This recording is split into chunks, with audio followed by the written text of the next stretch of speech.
2020 again.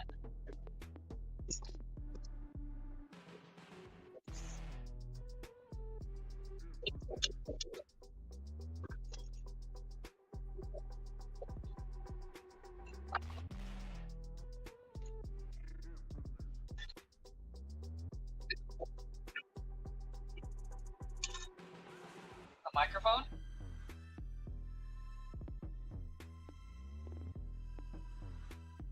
Oh, yeah.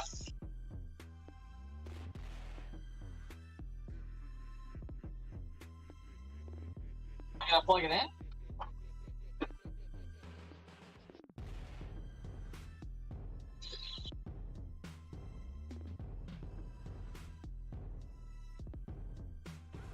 And today when KaitoCree Check. There it goes.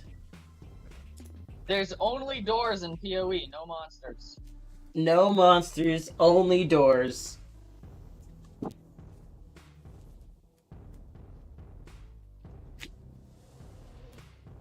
Alright, we are live. We are live. What is up, my dudes? It's your boy KaitoCree coming at you with the top 500 Path of Exile plays. Today we Coming at you with the top 500 natural disasters. Today we're going to be keeping it simple. We're just going to be reacting to some content.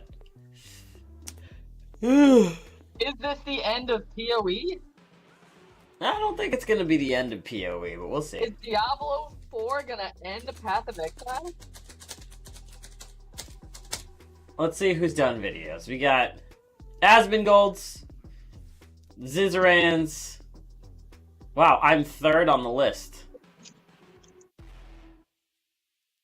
Why? I'm third on the list? Really? Are you checking incognito? I am not checking incognito. Gotta check incognito. If I'm third on the list, that'd be pretty cool, though. Let's see. I'm literally just gonna search Path of Exile, Diablo 4, incognito. Yeah, no, I am nowhere on the top 10 of this list. And that's fine, because we're gonna get there. Oh, we will. When we hit Especially 100 after videos. Monday. Especially after Monday. Well, maybe after Monday. But Monday we have something special, something really large and really expensive planned. We are going to trash the economy or drastically improve it. All in one stream. All in one stream. Wow, this has done a few, huh?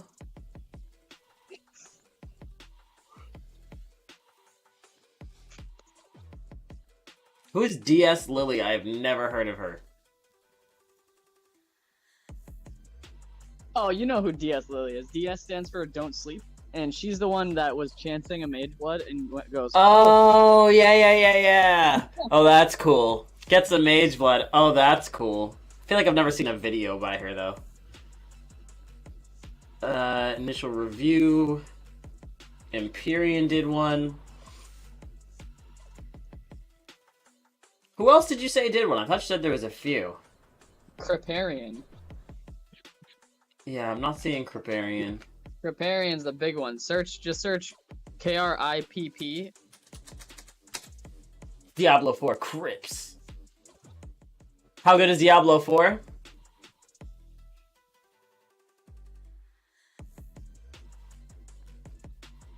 Or we could watch the Asmongold react to the Kripparrian react, and then react to that. Yeah, do that one. Because, yeah, do that.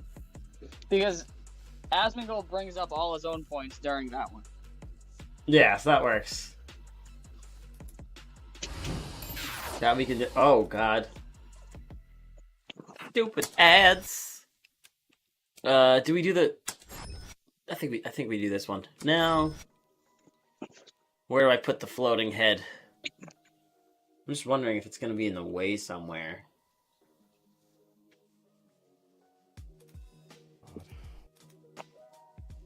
Alright, let's, And for those of you who don't know, Kripparrian is a Hearthstone streamer. But He was, I believe, the first person to reach max level in Path of Exile, and he is also. Was he actually? He's the first person to hit level 100? I think he was, and I think he also has the only alt art demigod's presence in the game, or something like that. Yep. He's nasty. We're gonna do it. How good is Diablo 4? We're stacking our head on top of Asmongold's head. Day, literally 10 fucking years ago. Discord. That's the tavern bartender grunt. All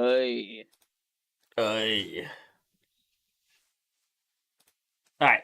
Kripparrian, the night before the patch came out to nerf Inferno mode, Kripparrian went and killed Diablo on hardcore Inferno with Crippy, his friend. And they were the only two people in the world to ever accomplish this. Wow. And nobody was ever able to beat it because it was nerfed the next morning. This is the guy who we're going to be listening to what he's got to say. Hey guys, how's it going? Kripparrian's nasty. Here.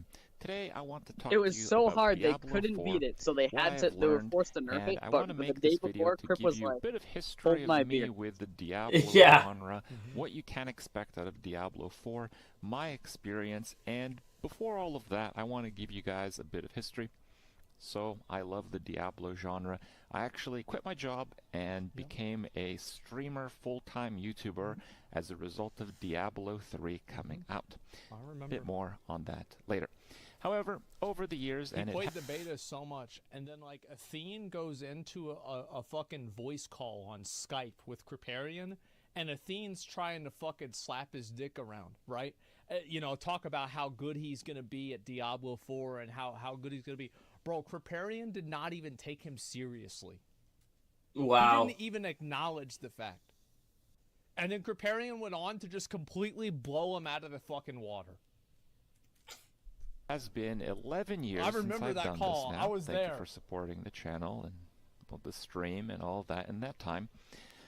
You know, we've evolved, we've done many different games, and at this point, you know, I generally play. So he stays pretty up to date on Kripparrian, huh? Yeah, there's some chance. Kripparrian plays Hearthstone for a living. Asmongold plays WoW for a living. But they both play PoE behind closed doors. Yeah. Diablo 4 when it releases, but I'm making this video just as my opinion. Kripparrian was also the guy that put PoE on the map.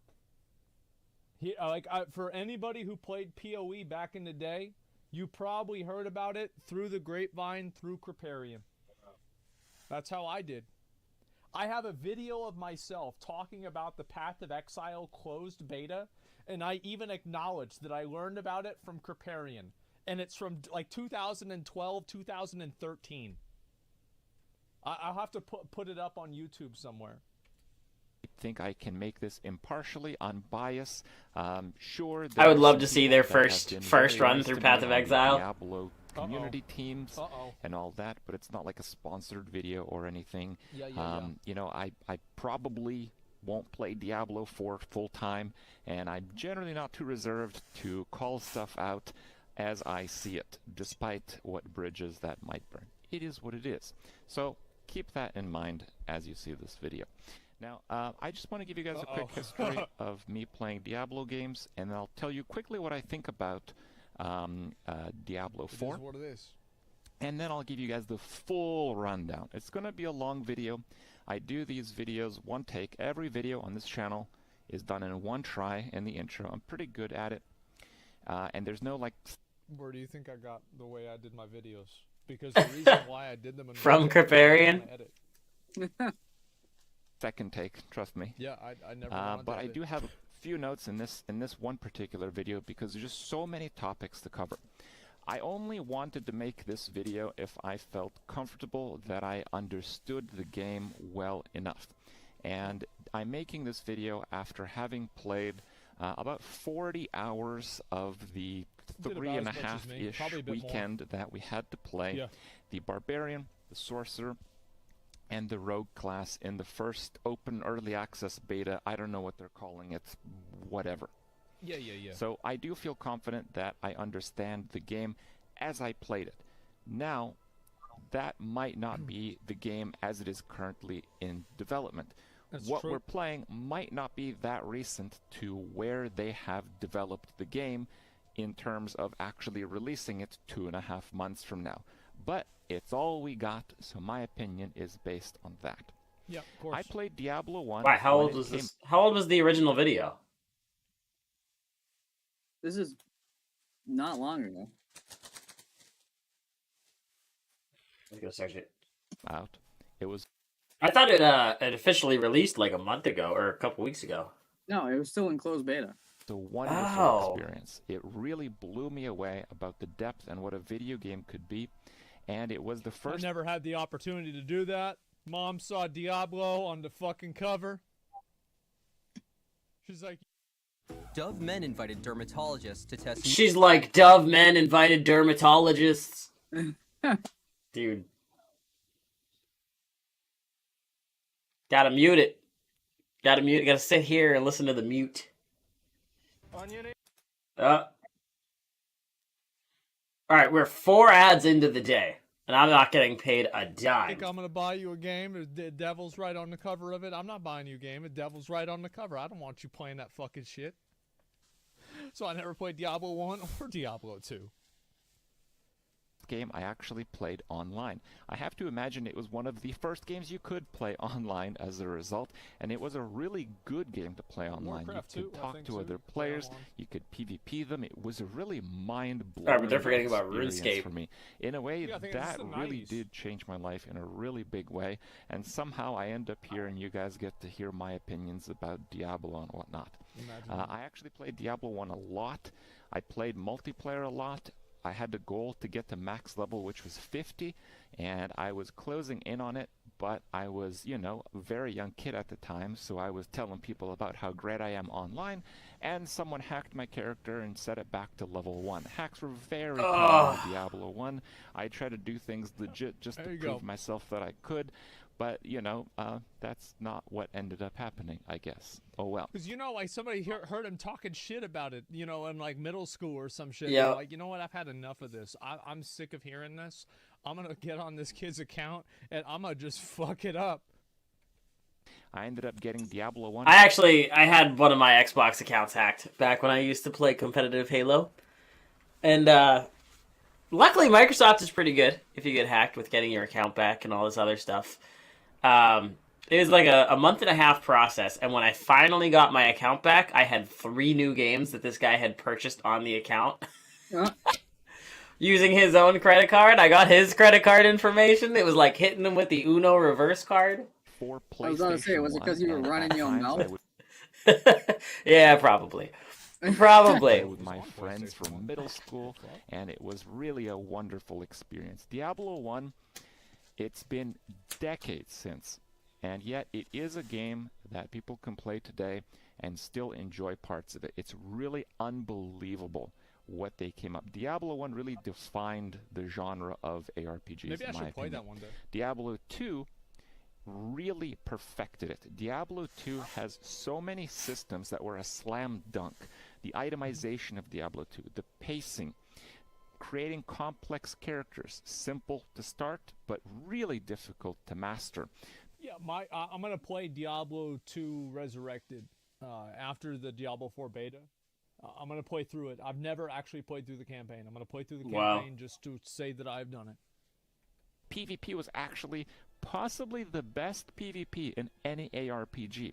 It defined how a game can approach hardcore mode in a fair way.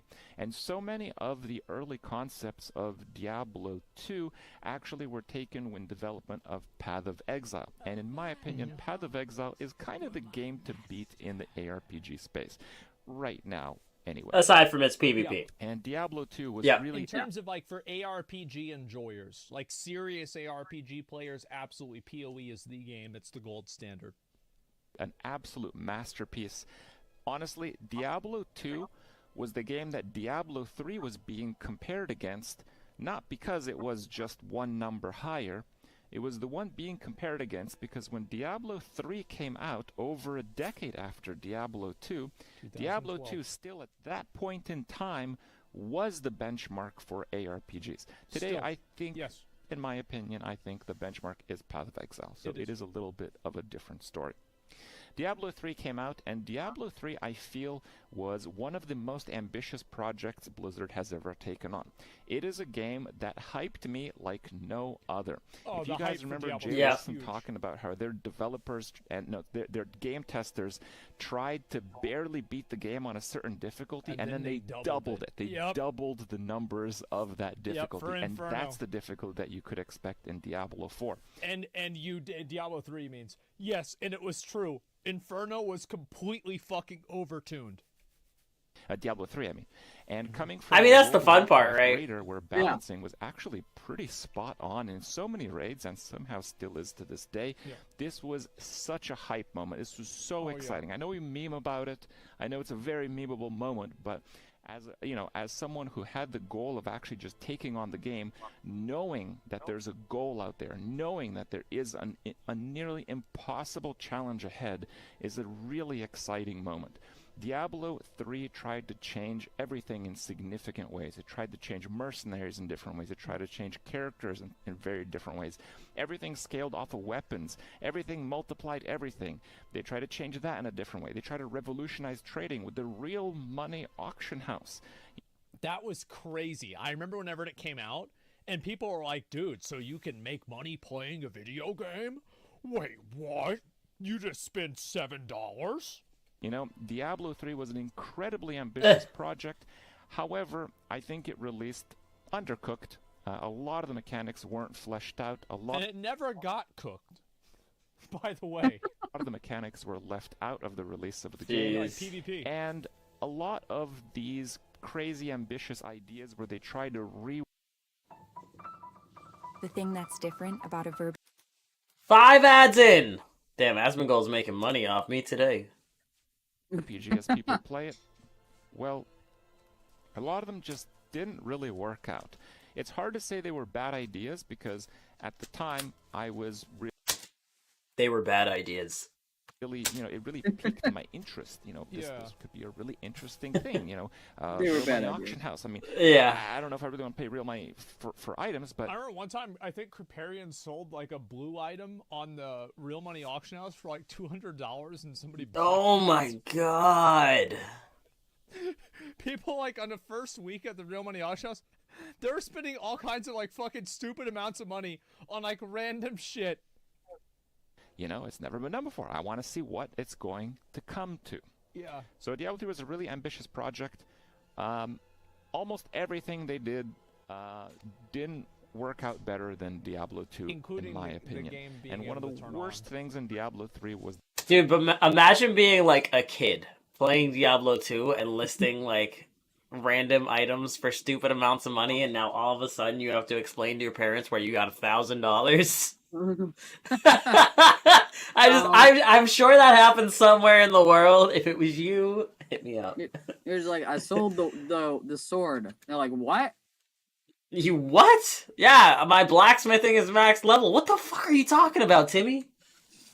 the item scaling, where everything multiplied everything. Your weapon damage had like a crazy multiplier, and you had crazy multipliers from crit damage, skill damage, and now we have sets that have like 60,000% increased damage to certain skills. Yeah, it's not the best set.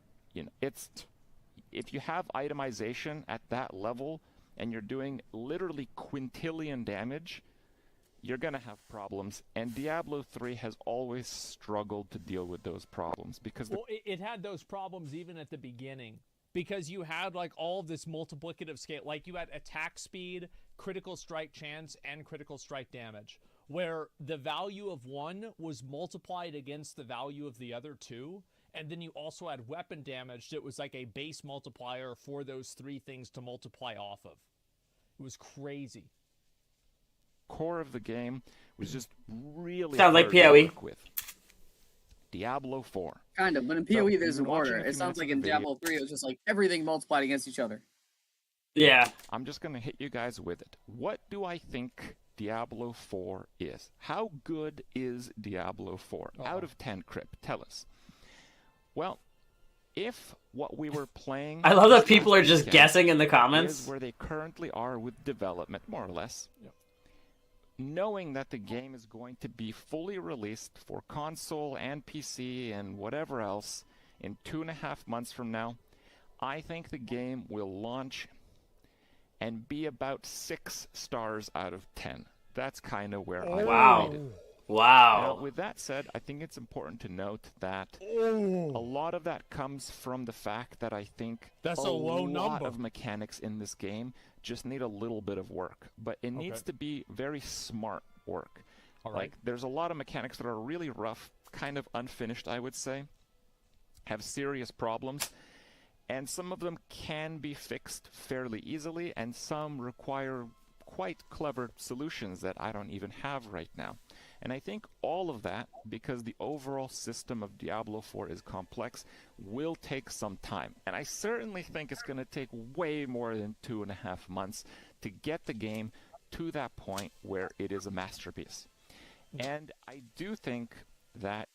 You think they're going to listen to him? Well, he doesn't say anything specific really yet. Well, yeah, but do you think the game is going to sit and watch his videos specifically and be like, all right, we fucked up? 6 out of 10? They'll still drop it. They will. In the very positive case, 6 out of 10 on release day is bad. That's like Cyberpunk stats. Continues on after the game's release. I think like a year from its release, like the third, maybe second season, because it is going to be launching with seasons. I think it could be like a 9 out of 10, maybe 9.5 out of 10 game. I think that's probably true. And I don't know if there's a way for Diablo 4 to release as a 9 out of 10 in the way that he's talking about. Because you think about like PoE whenever it released, it wasn't a 9 out of 10 game. It had a million fucking problems. So it took time to develop all the systems that are built on top of each other, that are developed. It like, took him. It had a million problems. Vessel of Vinctor. Yeah, that's still in the game, mind you, somewhere if you have the money. But I mean, they addressed some issues quick. Like quick. Remember you told me about the infinite Vol immortality basically from season 1 that they are like 2 weeks in, they're like, yep, nope, that's gone. So that was recent. That had existed in the game for years, but it wasn't possible until they released this one thing, and they hadn't considered the mechanic like with Vol immortality. So they had to like do a patch real quick because people were just immortal constantly. I would love to be the guy that figured that out. Art, I don't have. Hold on. Wait a minute. Maybe OBS's plugins aren't working. We're dragging this screen over. And then we got this screen here. Yo, what is up? Diablo 4 is out? Am I under a rock? Diablo 4 is launching? No, they came out... I think it came out this week, no? Came out. The release date is supposed to be like this week or next week, though, isn't it? That's why PoE delayed a week. Hold on, let me do a quick Google. Yeah. I believe it's coming out this week, or it was supposed to be coming out this week. Yeah, because PoE changed their release date. Oh. Supposedly came out... Oh, the open beta released on March 17th. When does the actual game release? Like 2 months from then. But open beta just means you can go play it. So why did PoE delay their season? Because even though it's an open beta, it's still released, so it's going to pull from PoE. Yeah. Circumstantial. So I guess we got another month or so. Compounding variables, and there's this PC only, no mobile, right? I mean, Diablo is too big of a game for mobile. At least that's like trying to put PoE on mobile. It just there's so much that wouldn't work. It's not even a bad thing. It's just the nature of developing a live service game. It's the starting point of a live service game like this is not going to be, hopefully, right? Hopefully, it's not going to be the best it's going to be. It's going to continue to get better. kind of understand the goals that the game tries to hit. I can kind of understand where it's coming from. It's probably stressing a lot. I don't think it's quite they're waiting. there, they're still really the golden surprise standard me for if it ARPGs. gets there in the time period of 2.5 months. Ooh. But you know what? Maybe they're way more ahead in development than the beta that we're playing, or maybe they're really gonna go ham and knock it out of the park in the coming weeks. 100%. But I just wouldn't bet on it, and I want to be straight with you guys. He's played Wizard games Now, for a long time. we're gonna head. Kripparrian was the guy that his guild in Old War. Yo, turn me up in the headphones. In order to. You're up in the headphones. Oh, turn up your guest. Oh, hold on.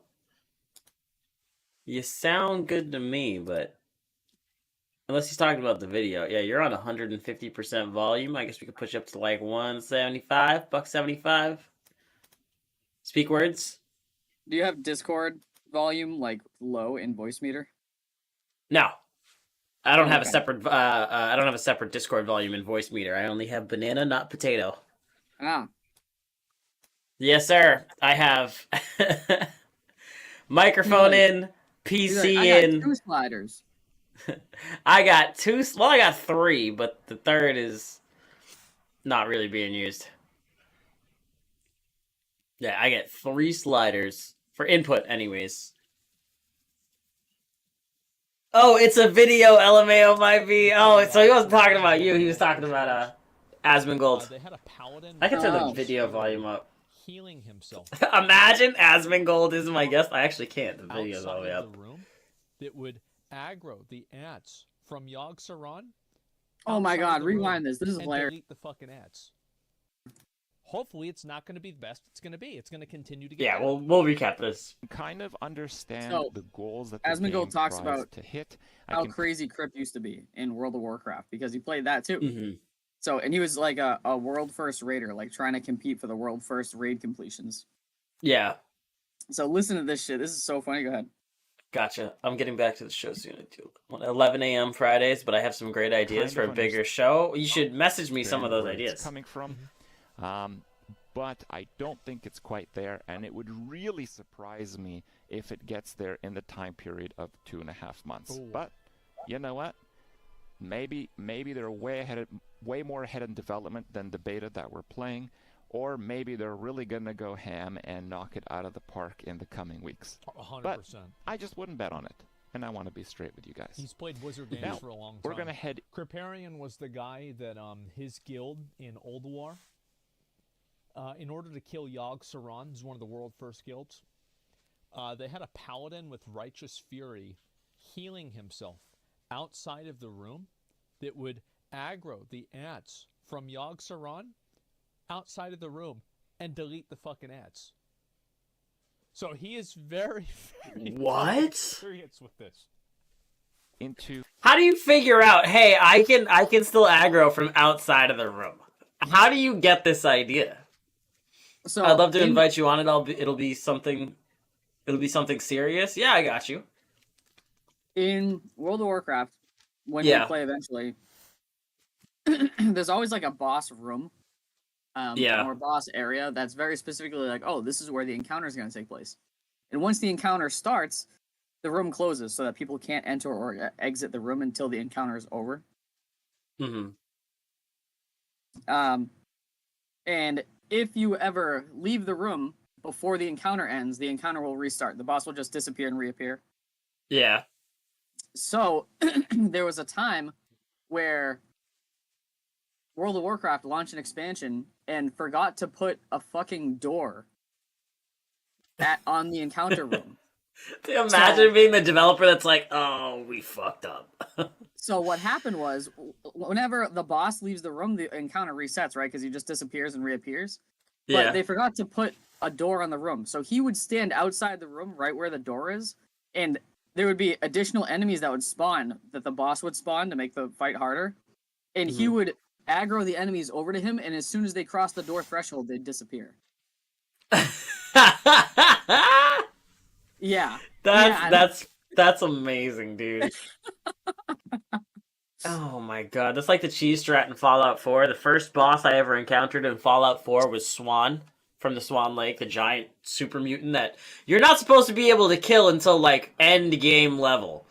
And I managed to find a way to lure him down an alleyway where he got stuck on some tiny object that was ridiculous. And I just stood behind that line close enough that he wouldn't throw things at me, but far enough that he couldn't melee me, and just cheesed it. Cheesed a bunch of projectiles at him. Oh my god. Character. Love stuff like that. I played like 40 hours. The first thing I did is I leveled each of the 3 playable classes to level 25. Jesus. This is my most successful one. Wow, he did all of them. I want to give you guys this highlight because it will act as something that you can see and understand in practice. How does this game work? How does a character come together? What is happening on the screen? So we'll just load into this dungeon here. This is already with the layout, we gotta look at some PoE comparisons. Particularly.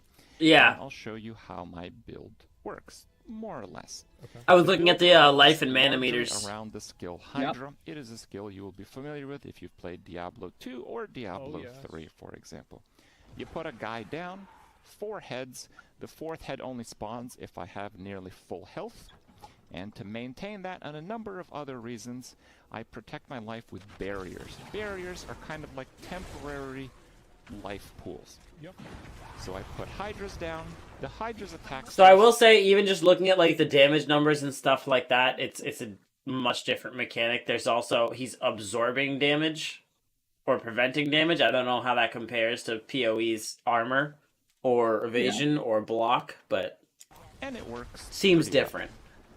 Yeah, better. It works and better as you'll notice, they drop rare items, they drop blue items, and the Hydras, they explode when they get hit, and that's because of the sorcerer-specific mechanic where you can turn skills into passives. Now, they're not like skills that are just used passively. They're used in individual ways, which and is it's a very really cool. I like that system, a lot. as I'll show you pretty soon. I will say the artwork for Diablo it's amazing. So yeah, they go on to say in this video that it's like the best graphics of an ARPG by far. But it's also Blizzard, and they have way too much money. Yeah, you think PoE 2 is gonna up their graphics? They were supposed to be, right? They're like, we don't know what PoE 2 will look like. But yeah, the character doesn't really use it could be comparable. Mana regenerates. I could be that would be amazing. More abilities to spend my mana, but as you'll see through the rest of the character, it doesn't really make sense to do that. No. The two Hydras that I'm putting down, well, they really just do enough work. They do everything. Hey, look at that. We got 2 legendaries. Hooray. Okay. Let's just leave the dungeon. It'll port me out. And I will show you how the character works in practice. Okay. So, in terms of the character's abilities, which is where we're going to start, we have this form of skill tree. You have to get 2 points in this part of the tree in order to unlock this part of the tree. Then I think it's like 5 points later you unlock this part, then like 3 to 5 points later this part, and so on. It's something like that. There is a Paragon system that unlocks at level 50, apparently. We don't have a lot of details about that, but we'll go into that as we talk about the pros and cons later on. So you have to get a starting skill. The starting skills don't... So they have like PoE ascendancies, but they're gated by level, which I guess kind of makes sense. Yeah. But that's strange. Strange way to do it, because 50's max level still, right? So imagine not even being able to get to later content until you've maxed out the level of your character. But I guess that adds incentive for playtime. Lost any mana, and they're generally fairly weak. I get Firebolt and Arc Lash. I max out Fireball, and I'll explain in a second why I do that, which unlocks the next set, and I have a lot of defensive abilities, but I don't actually have these spec'd in. You can see rank 1, item contribution 1. Yeah, that's because my amulet has +1 rank to all conjuration skills, and +1 rank to all defensive skills. So you can tell items are really powerful, and they actually shape how you build your character. So you're not going to see a situation where use this build. There's always going to be some variations, at least based on the items that you have acquired. Which is good. This is a good thing. Getting all the defensive skills for free, I don't have to put a single point in one of them. I can move on to the next cluster. Now, Nice, the later very clusters nice. also have some passives. For example, Glass Cannon, you deal 12% increased damage, but you take 6% more damage. That's a pretty basic one. There's a lot of basic ones, but as you go further down the tree, they get a bit more complicated. We max out Hydra. We have rank 8 Hydra. Rank 5 is the most you can put in by just attributing points to the skill tree from levels and whatnot. Big dick Hydras. And you can increase the rank through items. In terms of damage scaling, you are looking at a 10% increase in damage per level. 1, 2, 3, 4, 5, 6, 7, 8. It seems to be 10% every level compounded. And that is not a lot, but it is nevertheless somewhat significant. I actually don't have any of those. Had to mute myself for the dogs. Is fire, so I have the pyromancy. When you're healthy, it defines healthy as over 80 through the advanced tooltip. There we go. Some areas you can only pick one skill. The ultimate ones, you can only pick one skill, so I pick Deep Freeze.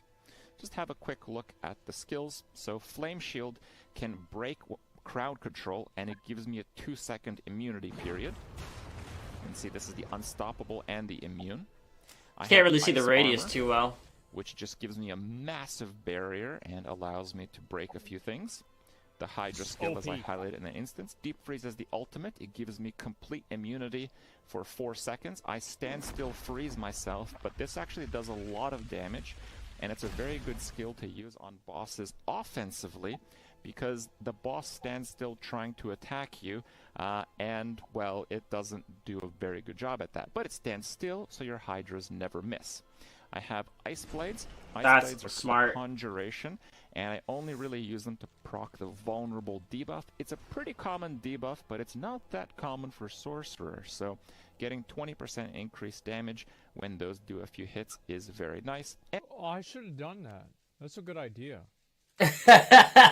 Me looking at any PoE build? I should have done that. That's way better than what mine was. Shit, I should have done that. Right? Damn, that's crazy. Which can once again be used while crowd control to break crowd control.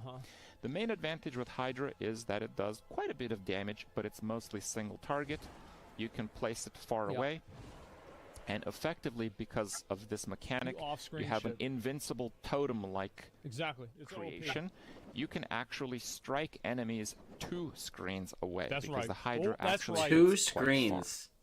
Big dick Hydras. Class in Diablo 4 has its own mechanic that is individual to that class. For Sorcerer, it is the enchantment system. So these are the skills, and these are the enchantments here. Oh, you have one enchantment that unlocks after doing a quest at level 15, and you have a second one that unlocks when you do a quest at level 30. Now you can change your enchantment even in combat, so it's a very fluid system, but you need to have a point in the skill, or you need to get the skill from which is why he took in Fireball order to do this. Each skill has a very unique enchantment effect. One of the ones that I use for this character, if I'm doing like a boss, is Firebolt. Direct damage from skills applies up to an additional 23% burning damage over 8 seconds. Since Hydra attacks individually, and this is not a lucky hit, this actually increases the damage of my Hydra, though over 8 seconds, by about 40 to 50%. So it's a massive single target boost for very tanky bosses like world bosses. Typically, though, I use the Fireball enchantment effect, and you can see it at the bottom there. You can see it A here. barb doesn't do this. Like a barb so it deals like, 10%. So I have a lot of health, and if they hit me, I do damage to them. 10% of the burning damage you've applied to enemies has additional direct damage, so it's just an extra 10% damage, it sounds like. But it takes me a while to and explode, which is cool. Move anywhere and do anything. 2. Yeah. Fireball enchantment. When you kill an enemy, they explode in a fireball for 50% of its damage. So that means that I basically have a corpse explosion-like effect, which for those of you that have played Path of Exile, you know is quite good. Yes. And because it uses the damage of the fireball, unlike the firebolt one, for example, in some cases it will use the skills, in some cases it won't use the skill. I actually want to max out Fireball because I want the Fireball on kill to do as much damage as possible. And the reason is that Hydra while it does a lot of single target damage, it tends to kind of get stuck by attacking multiple and random targets around it. It's actually a pretty awful area of effect skill. So the build quite heavily relies on some kind of corpse explosion mechanic like Fireball. It doesn't actually explode the corpses, but it's smart. You know what I mean. That's real smart. Now, defensively, we have largely incorporated through items. See, he got the same one I did. See, I knew it was a good idea. An orange there. I knew deal it. 64. I'm just looking at the stats on it. The increased vulnerable damage since he's using the vulnerable. Crowd control enemies attack speed. % increased damage while you have a barrier active. There is an aspect here. Using a cooldown grants 30% of your maximum life as a barrier for 5 seconds. That's why I'm using so many skills that seem kind of overlapping, too many defensive cooldowns and all that. I'm really just using them because they have cooldowns, so I can have a barrier on my character all the time. Always damage. There's also this skill where you gain 5% damage reduction against elites. It's also against bosses and players, by the way. This specific one, not the elite keyword. It's just not labeled properly. This one is going to be so fucking OP in like higher levels. PvP like, and this stuff. is going to be probably, I would say, mandatory. If you haven't taken damage from one, up to 50%. This only goes down. It's actually huge. You can see it here that I have 50 stacks. It only drops if I take life damage. So the goal of this character is to always have barriers up to essentially take half damage from the only real enemies that deal meaningful damage to me. And to have a consistent 64% more damage through. There's no way that doesn't get nerfed. There's no chance. I mean, it's permanent 50% damage reduction unless someone absolutely folds you and then you're in trouble anyways. The weapon. Yeah, because it only matters if it hits your life, but you have barriers. Yeah. I have +2 Hydra there's no way that doesn't get it's an immune bubble, so if I ever drop below 80, I get an immune bubble for 5 seconds. That never happens though. Damaging an elite gives me a barrier. Oh my god. So that's kind of like another thing to proc pretty easily. This gives me an extra Hydra. Normally you can only cast one Hydra, but with that item it reduces the duration, but you can get 2. It effectively doubles my DPS with this build, but if you incorporate other skills besides Hydra, which you absolutely can in a Hydra build, it's not exactly doubling your DPS. It's good. Armor, if you hit stuff with 2 Hydras, I'm often over 60 stacks, up to 80 stacks if it's a long-standing stationary target. The boots don't have anything impressive, but I really like the evade grants movement speed. So it has an evade mechanic. Having movement speed after it is really nice because it does feel like it takes forever to get around. Yeah, I have this one too. The amulet has +1 all conjuration and +1 defensive skills, which is an incredibly powerful attribute. We already saw his amulet. Use these items long after they're we already saw his amulet when he was showing us for the fireball thing. I want to see the rings. Original find just because of the skill contribution in some cases. And I get increased damage based on how much primary resource I have when they're cast. And because Hydra is the only one that uses resource, and sorcerers regenerated quickly, well, that's going to be full buff a lot of the time. This just has good stats, and deal increased damage for each second you stand still. You can see my attack power is there. If I move, I lose the buff completely. And if I wait a few seconds, it goes back up. But interestingly enough, if I teleport, it is not counting. Bro! So teleport everywhere. Dude, who let this slide? Yep, so remember when I was talking to you about Ralakesh's Impatience, the boots, how the charges don't disappear if you teleport? Yeah. It's the same thing. That's ridiculous. As moving, so it retains the buff in its entirety. Look at Asmik go. It's actually a very big deal on buff. Oh my god, people did this with fucking PoE. What was those fucking boots? Those fucking boots that would stack up charges? Oh my god, I didn't even know that. That's so stupid. Impatience or some fucking shit. Oh my god. This character is a defense monster because I have almost entirely defensive abilities. It is an offense monster. It is a clear speed monster, and it is pretty easy to play. In terms of builds, if this was a PoE build, this would be a 10 out of 10 in every category build, which is why I will almost certainly be playing Sorcerer on launch. See, guys? See? That's ridiculous. It's just that simple. It's just that simple, yeah, really. The way PoE players make it look. System and the very complex parts of it allow for almost certainly some game-breaking mechanics to, go through the cracks. And as I will start to talk about, oh, of course there not. are a lot of cracks. They weren't expecting the big brains, just the medium brains. Video, I want to talk about the good things about the game, the bad things about the game, just so you guys can understand with full clarity why I think so, why some other people might have this opinion, because not everyone is good at explaining and giving evidence for their opinions. So, one of the best things about Diablo 4 is the graphics. I don't even have my graphics maxed out. Parry this, you fucking casual. I guess because it's a beta. They look good. But you can see the shadows are super dynamic. The snow, the little leaves are moving. You can draw a dick in the snow. The fire, it has smoke. I'm sold. It's like a picturesque game. It's unbelievable detail. When you're zoomed out like this, you take it for granted. If you don't have good eyesight, you're certainly going to take it for granted. But in terms of overall details, visually speaking, the world environment, the graphics, the theming, it is unbelievably good.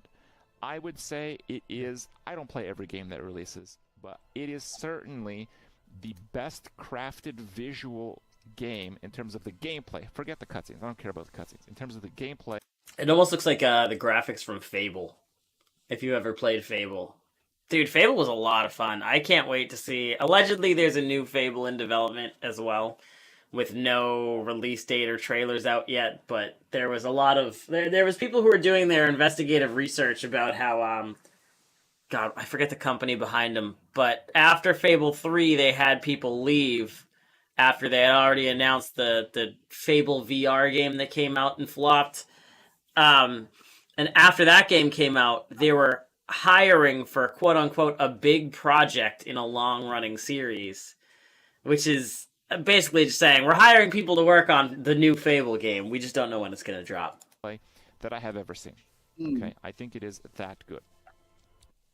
I would agree. I think the graphics for Diablo 4, there are no games out there that are like distinguishably better than this in terms of ARPGs. Yeah, it is insanely good. Another good thing is combat. Combat is crisp. When you use a skill, it uses the skill. Also, keep in mind, guys, every time that you see the graphics, you're always looking at a downscaled version of what it actually looks like on the PC because of rendering and bitrate and shit like that.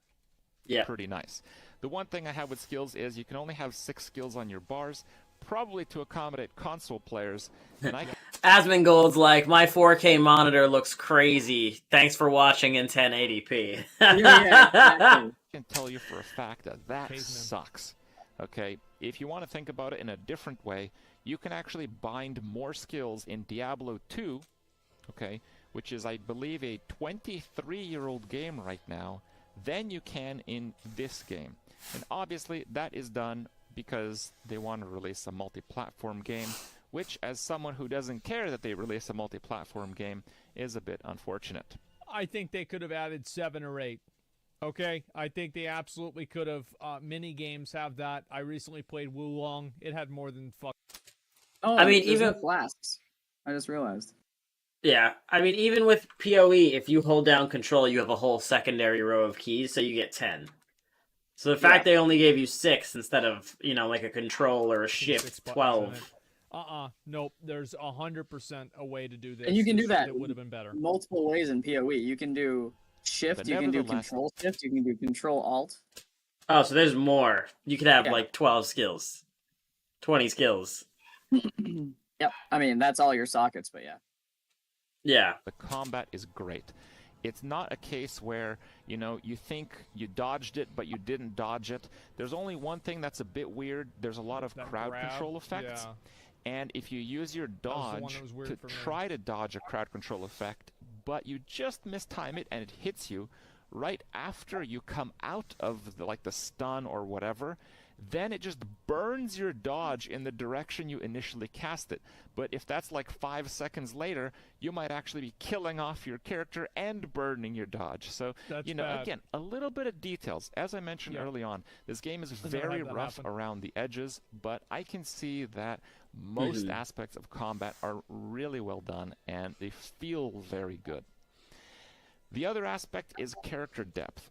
I talked about my character. I showed, all these different things, and there is so much more here than you might realize. And I think it's important for me to go over this in some detail. So there's going to be 5 classes. Each class has its own subset mechanic, which is incredibly complicated. I highlighted a build, but who knows what the best ability is? When we have 2 abilities, who knows what the best 2 abilities are? Well, Maxroll does, and we just go to that website, and then it tells us what the best 2 abilities are, and then we copy that, and we never deviate from it. And so he's trolling because World of Warcraft is a website you can go to that you can import your character and all the gear that your character owns, and it'll just tell you what the best gear is that you have. Yeah, that's so funny. That doesn't exist for this. And on to better things. Will I continue using Fireball? I don't know. I might use Firebolt to stack separate burns and to get a lot of free firewalls, in which case I have to put points in firewalls. But again, some people don't realize this is not a skill tree where you just get everything you want. Yeah. Okay? At level 50, we're going to get something with Paragons, and we'll go into that in a second. It feels to me like the skill tree is going to be very limiting. You're going to want to get everything, but you can't get everything. And that's when it gets interesting. That's when the decisions start to really matter. In terms of the item-based I think that Blizzard really nailed that with the WoW talent trees. I can't speak for every class, but I know for Warriors, I think my talent tree is good. It is objectively, not objectively, but I would say it is, in my mind, it is actually good. And I'm happy about it. And they did nail that. Do we know what level Asmongold got to, or? I'm going to guess now. In PoE? No, in Diablo. Oh, 25. The level cap's 25 in the beta. Oh, okay. Gotcha. You can see some items have 3 because they're actually rares that I converted into legendaries. If you find a legendary that... Oh, wow, that's a really good drop. So this legendary that just dropped while I was playing earlier, it has the modifier that I actually have on my chest. On my chest, it's imprinted. Now, this one, based on its item level, has a maximum roll. 315 to 630. Okay? That's unbelievable. That's crazy. That's actually kind of lucky. Now, this item, its actual stats on itself, they're not very good. I don't care about thorns. I don't care that much about the 2 resists. I get lots of resistance because it scales intelligence. Okay? But the legendary ability, I can take that to the occultist and make it into an item. In fact, the one on my pants, I have made into an item. I can then take a piece of gear. Let's say this chest had a terrible ability, but it had really good stats. I can then take that piece and put the ability that I extracted from another legendary into it, I think this is awesome. Its legendary ability. I really like that as a crafting system. Because the rolls are random. You don't have to manually craft all of your rolls, and you'll just naturally get better rolls with better gear. And then imprinting whatever unique ability you want onto it, like that's large. This system is quite deep. I like it. It's quite deep because you're going to find many types of items that are going to be useful to you. In terms of rares, rares have 3 stats. People say they're going to have 5 at the end game. I don't know. All I know is what's in front of me. Every rare I found had 3 stats on it. Every legendary had 4 stats on it. Makes legendaries you can better. re-roll 1 stat. It's pretty expensive to do so to try to perfect the item, and it gets more expensive each time you do that. Nope. To re-roll a stat on a legendary item is crazy expensive. To re-roll a stat on a rare item is not that expensive at all. The first time. So you would re-roll all your stats while it's rare, and then later on imprint exactly what you want for a unique ability, turning it legendary. Like, oh man. Yeah, so getting a rare with 3 perfect stats that you then imprint a legendary ability, converting into legendary, it's only going to have 3 stats, but it's quite easy to have 3 of the best stats that you're looking for. It is incredibly hard to find a legendary with 4 of the stats that you're looking for. So the item system is a lot deeper than people realize. The aspects, some of them can only be found on items, but some of them are found as dungeon rewards. Yeah. There are different categories to them, and I'll explain why this is relevant. There's utility, which goes on a bunch of stuff, but generally... Yeah, you can't put every affix on every type of item. And also, like, each of the affixes have different empowerment levels. Like, weapons make the affixes way stronger. Necklaces make them... weapons are, like, 100%. And then, like, necklaces are 50. So, like, it makes it even more complex. That's why he had barrier on his weapon and not on his neck or anywhere else. Do that on boots or something. It's big. There's resource, which is only rings. But again, these are usually not super powerful. Mobility, amulet, and boots. You'll see that amulets can be almost everything. The defensive ones are really strong, and the offensive ones are really strong. I'm going to BRB. 2 seconds. Sam, I'm going to make a copy.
And we're back, boys.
Get out.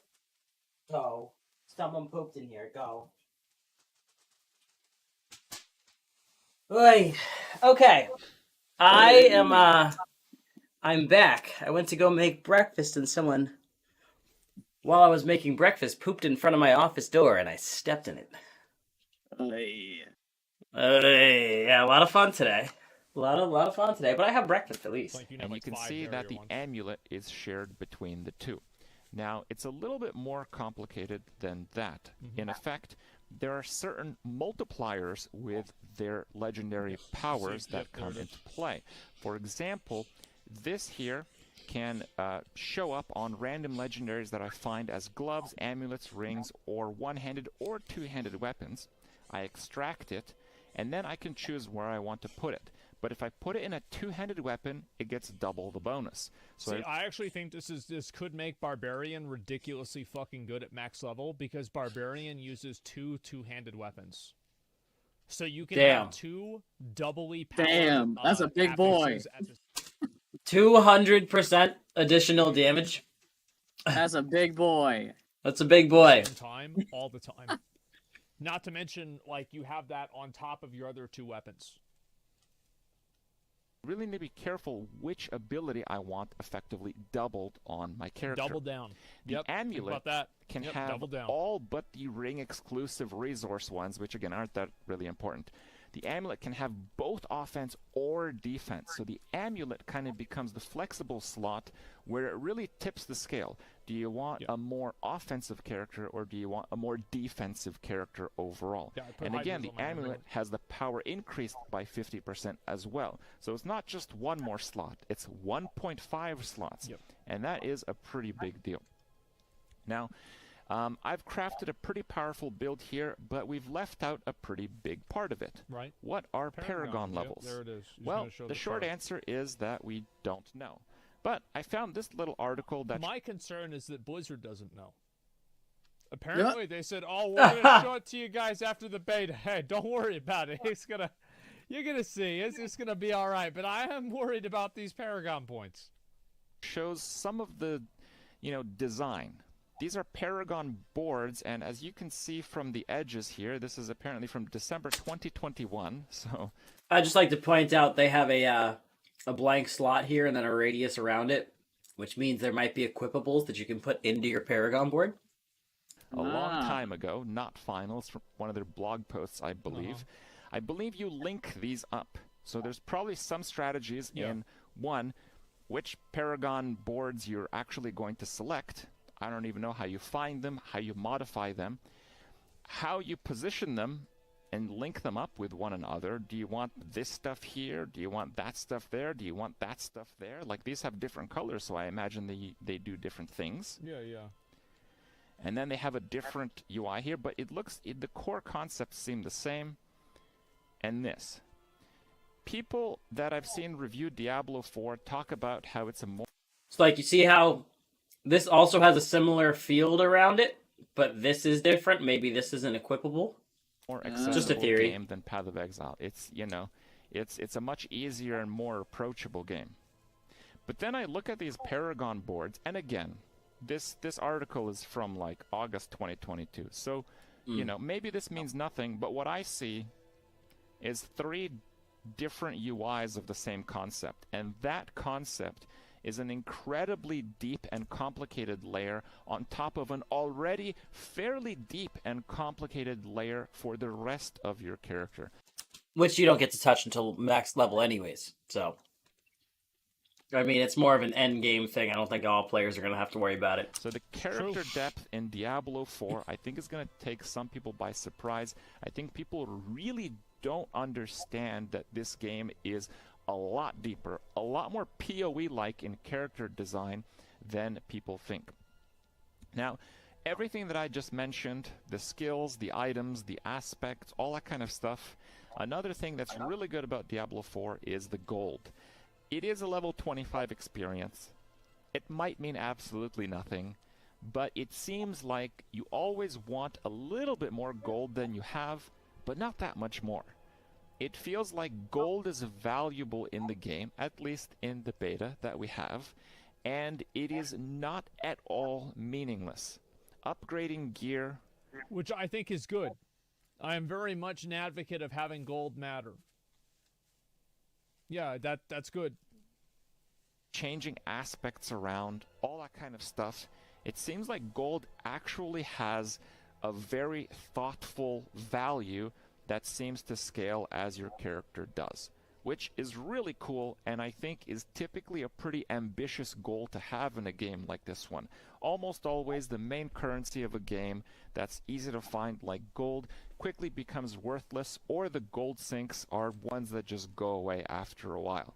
Again, it's a beta low-level experience, but it certainly seems like the gold spending in the game is very balanced and has a lot of thought behind it to get it to. I think that gold will not matter that much after a while. I think that gold only matters because it's a 3-day beta. Because like I farmed out a lot of gold, and I had like a lot of my items that were 3 or 4 stars.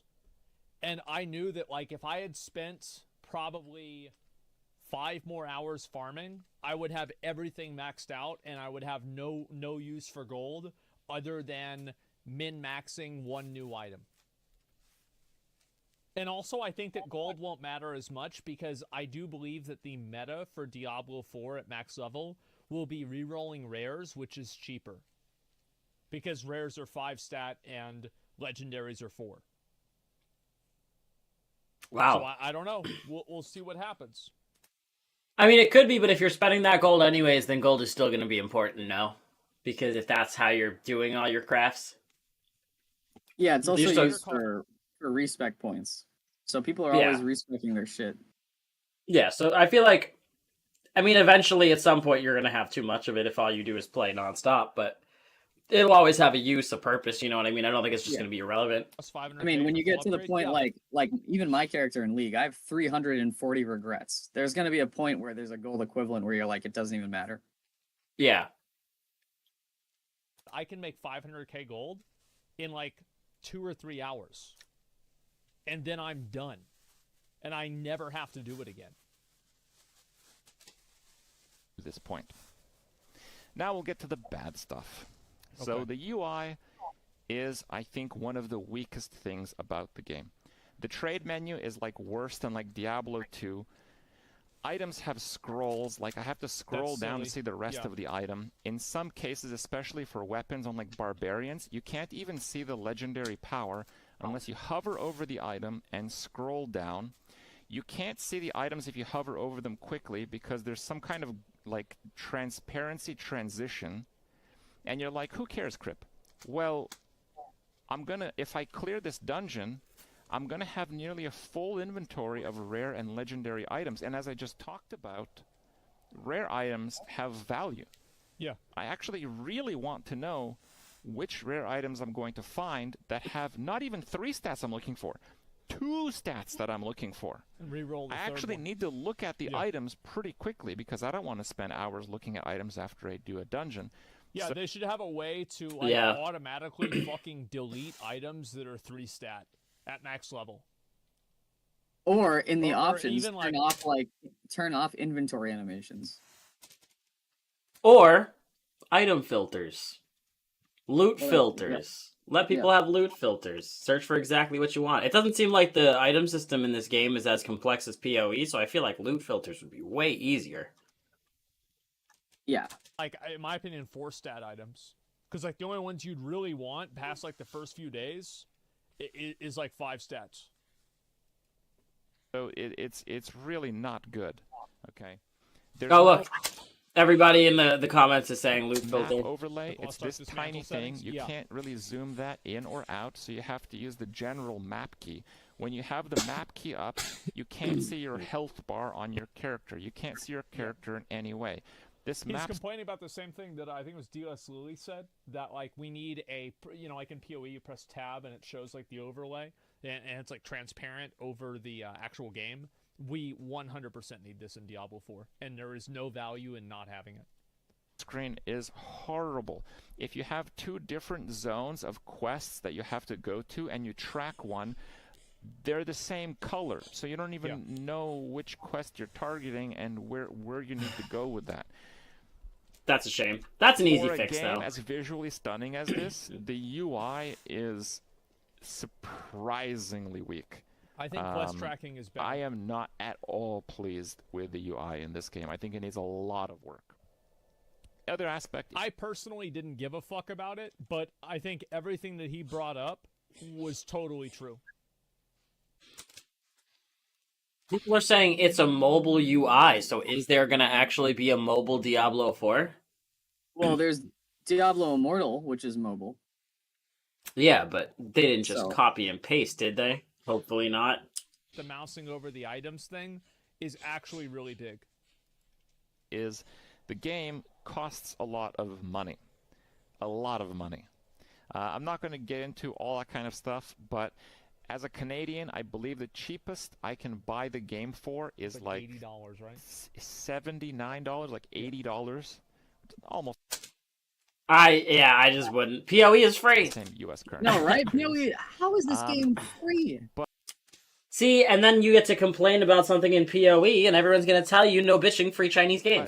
You know, exactly, and it's not even English. Yeah, right. Playing Diablo for like 30 years to play 4 days after some people. So with like the premium version of the game, which costs... Hey, you gotta get him. Oh, you gotta get him with that. Oh, you play the game just a few days early. Oh, we got you. Yep. $110 or $120. I get to play 4 days early on the actual release, and I get a bunch of cosmetics, and I get the battle pass. And if I but pay do you know how huge that is? How what? How huge that is? That's pay to win. If you a 4-day head start? Yeah. Oh, yeah. 4 days early? That's bananas. Yeah. Dude, people are out here killing, like, Uber bosses in PoE in the first 2 days of a league. Yeah. That's huge. So imagine, unless you want to pay out of pocket, you literally can never win a race. Ever. Well, no, this is just on release. It's saying on release, you can play 4 days early if you pay an extra $40. Dude, so many people are going to do that. Oh, yeah, for sure. Get the best stuff, figure out the meta, be the best in the game. Easy collab. Yeah.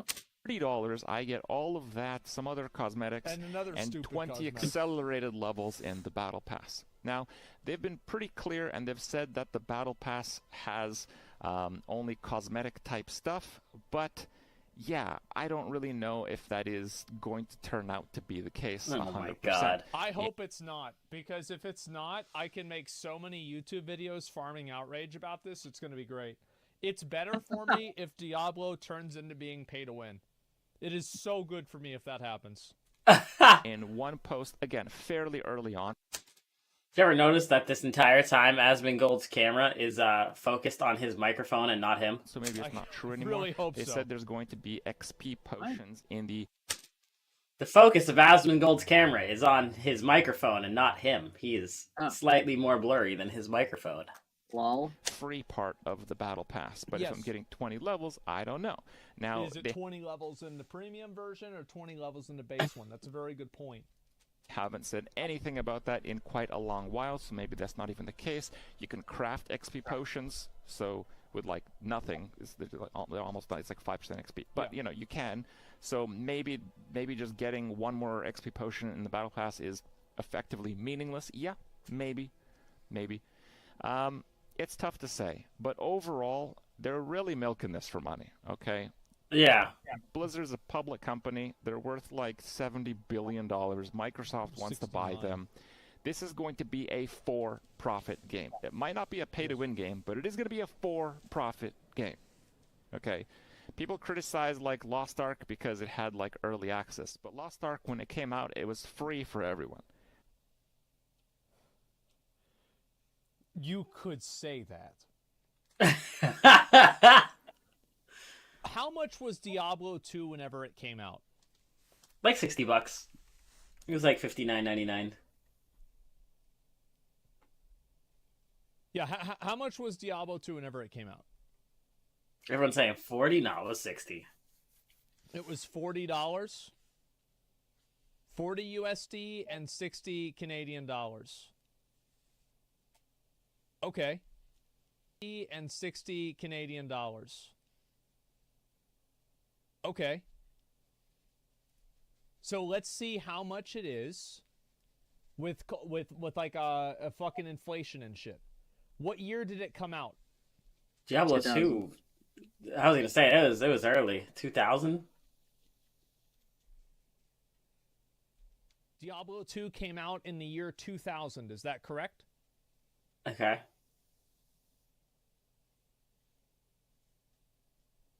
Yes. Okay. I was 5. Intervalue. Lol.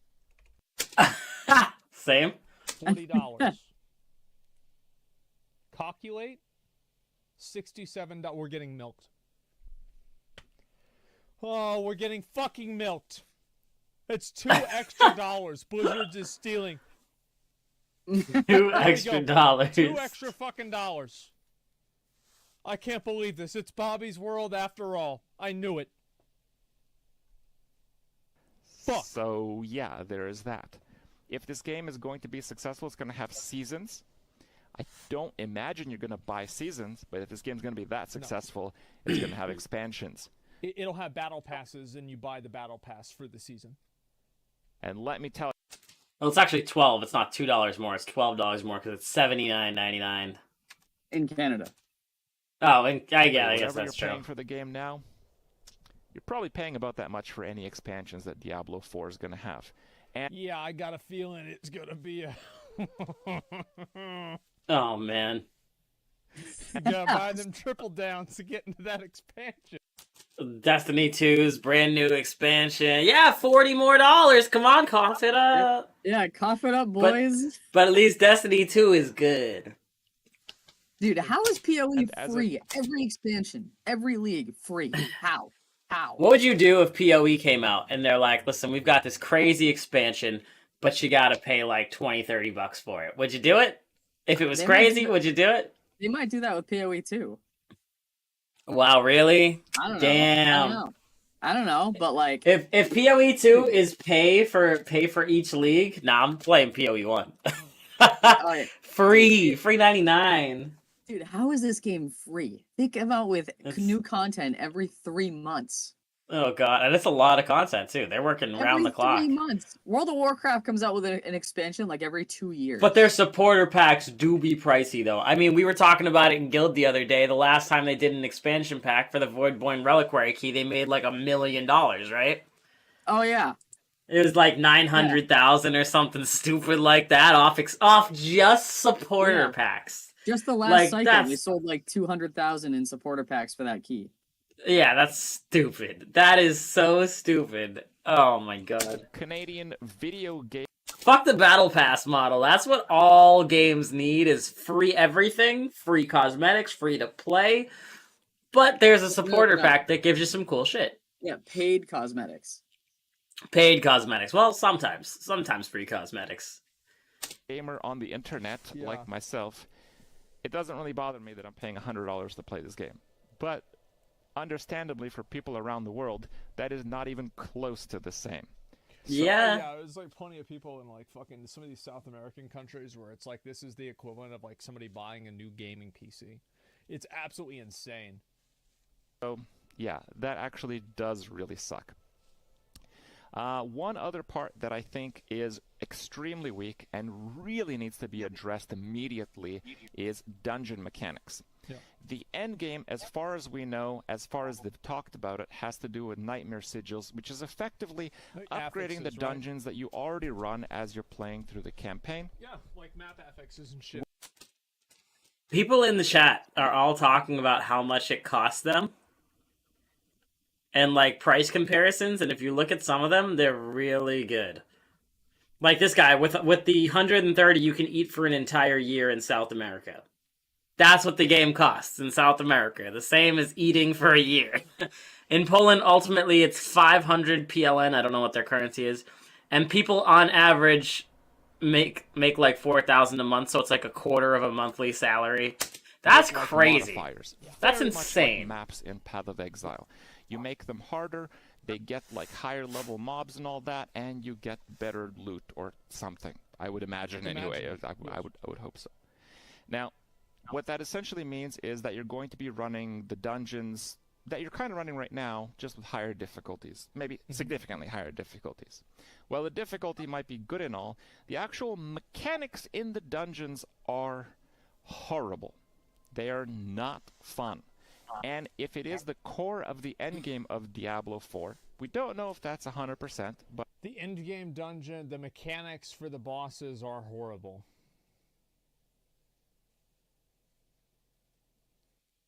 I think that there are maybe 2 or 3 bosses where it is... He didn't say bosses? Oh, for the dungeon, not the boss? Okay, But I think it might be, based on what we've seen, and I'll give you evidence for that. That's very concerning. It's very concerning because there are mechanics like kill all the monsters before you can get to the boss. All the monsters. Oh, bro. Like, I remember in Path Full of Exile, clear they only. had this fucking quest. And it was in Act 1, and you had to fucking kill every single, like, undead skeleton. It's Act 2. He's talking about the that cave that they send you to. And it was just the Den of Evil. And it's still there. Fetid fucking pool. And I do it Act 2. every single league. And it's like, I do it to nostalgically make myself mad. I don't even know if you have to do it. I think you just get... You do. You do still have to do it. But, like, I do it every single league.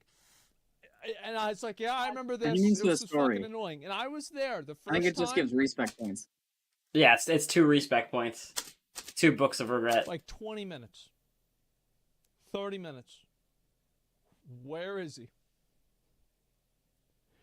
Where the fuck is he? I can't find him. We're not talking about Den of Evil here, okay? Where you have a character with no abilities that's it. that you really need to kill any monster you find in your way to get a few levels for you to actually have a character. And Den of Evil has like 35 monsters in it, including one at the end that usually drops rare and magical items. Okay? Oh, he also resurrects No, we're talking about full-on dungeons that have like 300 monsters, in some cases that spawn other monsters as part of their abilities, and you need to kill every single one until you can access the boss. I don't think those are fun. Like, even the parts, like, you know, like in the dungeons in the beta, there were like, you would click the 2 gates to unlock the big gate, and then you go through the big gate, and then the second part of it was just killing all the mobs. Like, they had this even in Diablo 4 beta, and it was fucking annoying. I didn't like it. I hate that. Yep, and that's it's true. Not just a preference. You might think it's like, oh, you know what, Crip? I like Den of Evil. That's great. That's good for you. That's good for you. Yeah, said nobody ever. Imagine likely the end game content. Yes. These are not going to be easy mobs in the end game content, I imagine. Like, Diablo 3 is not really easy in the end game. You play it at your own difficulty level, right? So who knows? It might be something like that. So, what if you kill 295 monsters and then you encounter a rare that you can't kill? You know what you're going to do? You're going to leave the dungeon. Yep. And then you're going to remember this video. And you're going to remember that Chris told you that mechanic sucks. See, like, that's not what I'm worried about. I'm worried about being at 298, and there's 2 bats at the beginning of the dungeon. I just didn't see them because they're behind a wall. Yeah, you gotta run all the way back, find them. And I gotta run all the way around to find these 2 little bats. For what? There's a For what? I'll tell you what. To then run all the way back to the boss room to then fight the boss. Ridiculous. Colossal difference between killing every monster in a 300 monster dungeon and killing 95% of them. Yeah. I don't know why a system of just killing 95%, why is that not good enough? Just have us kill most of them to proceed in the dungeon. And, like, you know that, like, that's what simulacrums do. Yeah. PoE again, there's that one fucking map with Captain Fairgraves where you have to kill all of the fucking pirates that turn into ghosts. And that map pisses me off. Oh, he's talking about the one where they're not actually on the map until you walk close enough to trigger them and they fucking spawn out of nowhere. Yes. That map is obnoxious. Every fucking league that I play the game. Maokun. Maokun, yeah, it's fucking annoying. And then on top of that, you know how he dies, and then like the items will obscure the hammers, and then he'll fucking kill you sometimes because you can't fucking see him because you're dealing with the items. It's so goddamn annoying. Needs more loot filter. Yes, so it's like I have like a contemporary example of this. It's so bad. A lot of dungeon mechanics are like, they have like 2 pedestals. I think one of the dungeons has 3 pedestals. And you have to go in different corners of the dungeon to kill a mob or just retrieve an item off a shelf. And then you take that item and you put it back on the pedestal. The item is kind of on your character. Actually, you can usually see it on your character, which is a really cool thing, going back to the amazing graphics and image-based design in the game. But you can't hold more than one of these items. So what often happens is you backtrack the entire dungeon more than once over. I did this. More than twice over in some cases. You're mad the whole time. And each time you interact with an object, it is interruptible. That's right. And it takes like 5, 6, 7, 8... And then if you spam click on it, it makes the object no longer interactable for like 3 more seconds. And so like now you're sitting there for 3 seconds getting mad. That's stupid. You walked over there and you're mad because you forgot to click the thing the first time because it went fucking immune the first time. And so now you're sitting there clicking at it and you're fucking mad. You're clicking at it because you're mad and it's not working either. So you gotta slow down. You fucking pissed off. It's takes like many seconds. It takes like 8 seconds to pick up a jewel from a guy that you killed, and it takes 8 seconds to put the jewel on the pedestal. Okay, you're like, Crypt, well, who cares, right? In this game, you will. Especially people who are trying to farm things fast end game, who wanna just run through dungeons fast, to have to deal with something like that is ridiculous. After you've done the same dungeon 50 times, Mm-hmm. You will care. There's ore. Do you know how long it takes to mine ore? 0 seconds. Yep. Okay? It takes 0 seconds to extract metal from a rock in the ground. That's right. When you're running around the Silver world, and iron. it takes you at 8 the same seconds time. to drop a jewel on a pedestal. That's right. That can be interrupted. It's a little rock. By any form of damage. Okay? In that case, you have to click on 2 levers. And I have a really hard time actually seeing where the levers are. And if you go to the levers, there's like traps under them. So you're just like trying to time traps to click on like a 7-second lever to open the door to the boss. It's like, what is that? How is this fun? People were telling me in chat that those traps actually did a lot of damage. One guy lost his character to trap damage from trying to click on a lever. That's I can tell you that is not going to be a fun experience for hardcore characters, okay? The bosses themselves. The bosses are heavily repeated. Yo, Asmongold was just drinking a Coke at the beginning of this video, and he is now drinking a Pepsi. What kind of blasphemy is this? Pick one. I don't think he cares. He'll drink whatever he wants. Pick one. We got 40 Coke and Pepsi cans on the other side of that camera. Oh my god, I'm so sure. Yeah, all empty on his desk. Also, I just told Coffee about the stream. He might be showing up in chat. Word? That might just be the beta. Okay. I mean, you played Diablo 3. What do you think? I didn't play 3. Hope that is just the beta. There's not that many monster types from my experience. There's a massive overworld and all that, but it's actually not that many monster types. The abilities the monsters have are often not very interesting. One of the abilities, it binds you and you can't move your character. I hate this fucking, it's the blood binder. And it's so janky and there's no indicator for whether you... The second he goes, I knew it was coming. You're out of it, and like I'll get grabbed by it, and like my head, I'll be like over here, he'll be over here, he'll grab me, I'll go whoop. It'll be like some fucking Dark Souls 2 hitbox situation. It's like the Brutus hook. That's got a large hitbox on it as well. You could be on either side of that little hallway, but if you're within like the distance of the hook, it's gonna like auto latch onto you and pull you to Brutus, and then he hits you with his melee slam. Oh yeah. Is the worst one. Is the worst fight. I'm so glad he's bringing this one up. So true. Like 8 seconds while it's dealing damage and to it you. heals him. Not all characters have crowd control breaks like sorcerers do. Okay? That's really crappy. Won't somebody think of the barbs? I don't know. I didn't like that. In general, it sucks. I've also felt that there's almost no regard for... And see, you also got to keep in mind, Kribarian's build has 2 stages of complete immunity on top of all of his other barriers. So even being completely immune, he is still having to deal with these mechanics in the game. That's insanity. That's ridiculous. On these encounters. And I've kind of been saying that Barbarian is bad. True. Now, we only have up to level 25. Yep. And of course, if you grind like crazy and have a completely decked out character at level 25, which you will not do leveling up, by the way. I hope not. Well, yeah, okay. You might have a pretty easy experience playing Barbarian. But the boss fights are not at all melee friendly. No. Barbarian has Fury, which, unlike every other character in the game, the resource goes down if they're not in combat, regenerating it through their generators. So with a Barbarian, you have to deal with the boss mechanics that are very anti-melee. It's like the boss puts down a poison cloud, and he's like, all right, I live here now.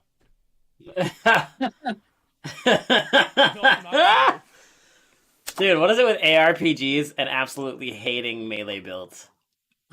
PoE, you're at a melee build, you're at a disadvantage. Diablo, you got a melee build, you're at a disadvantage. They're like, if you get off screen, you're garbage. Here's a poison cloud. I live here now. I live here now, yeah. I just put down a poison cloud. Come hit me. It's just like, what the fuck? It's so bad. Attack to generate fury, and then use that fury to use and launch your biggest attacks. Yeah.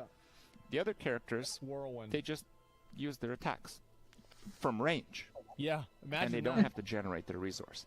What does that mean? That's ridiculous. I feel like the characters are actually more or less in the same ballpark. We'll talk about that in a second. In terms of like target dummy DPS. Yeah. Stationary, exactly. No reaction target dummy. This is what I was saying. Barbarian. Somebody's like, oh, look at the Barbarian. It's like the Barbarian sits there 35 fucking seconds walking.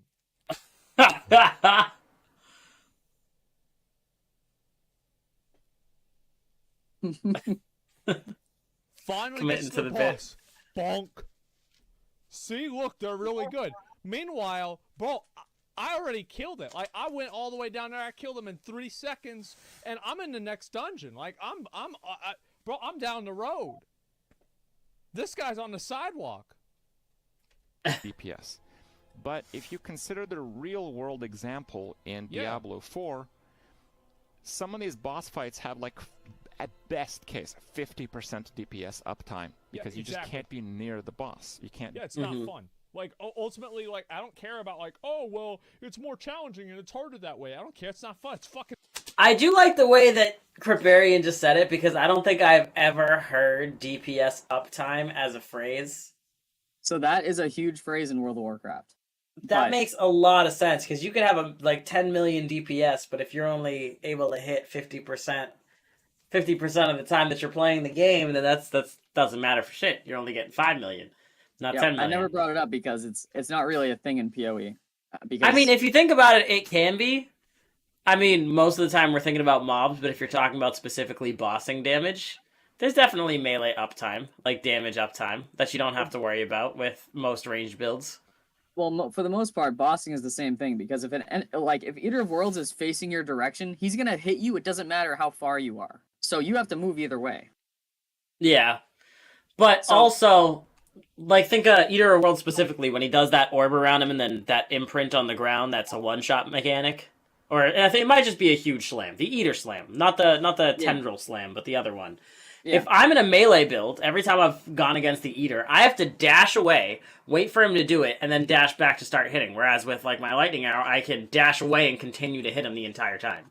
Well, he goes invuln while he does it, but when he comes out of invuln, you have to run back. But the reason why damage uptime is not really a thing in PoE is because dash exists. Like, you just dash to the boss and you're back. Yeah, dash is maybe nice. a ranger gets like a couple more hits, but it doesn't really matter. Yeah. Yeah, In dash movement skills are Warcraft, huge. In World of Warcraft, like in boss rooms, you have to run to the other side of the room and hide behind a wall to not get hit by something. That's ridiculous. And then if you're a melee build, you gotta run back. There's nothing like dash and WoW. You gotta run back. Oh my god. Yeah. Okay, so range build's better. Fucking annoying. I fucking hate running after some spider on cocaine. And then guess what happens whenever he puts the fucking web on you? Well, now you're even slower. And he's running away. And you know exactly the spider that I am talking about. You know him. And he runs away. And guess what? There's pillars in the room. Guess where he goes? Gets around the pillar. Then you get This is literally giving me like a flashback of the other day when I opened that strong box and like I think it was a harbinger. Ran halfway across the map and I was searching for like 10 fucking minutes to find it. I'm like, where the fuck is this last enemy? Yep. Oh my god. Spider on cocaine. Yeah. And I'm like, this is The stupidest shit. $70 for this. It's $70 to chase a spider on cocaine, dude. It sounds like drugs. It's No, I'm done. Like, I'm playing a mage. Fuck this. Do anything other than run with your character. A class like a sorcerer, where the mana is regenerating while you're running, you actually lose less than half your damage if you have 50% damage uptime. Because you can actually use heavier mana spenders in the window where you can do damage. A barbarian that loses their primary resource while they're not gaining it from using generators actually loses more than half their damage. That's right. So while, again, at level 25, the ballpark damage is more or less in the same ballpark, let's say, the real damage that you end up doing on the encounters while doing the mechanics, the barbarian falls off a cliff, and not just in terms of numbers, it's just a miserable experience chasing monsters. It sucks fucking dick. It's like, again, the co-carnage clip of him fighting those those 3 succubuses, and he's sitting there as a barbarian running laps around it like he's doing the fucking pacer test in middle school.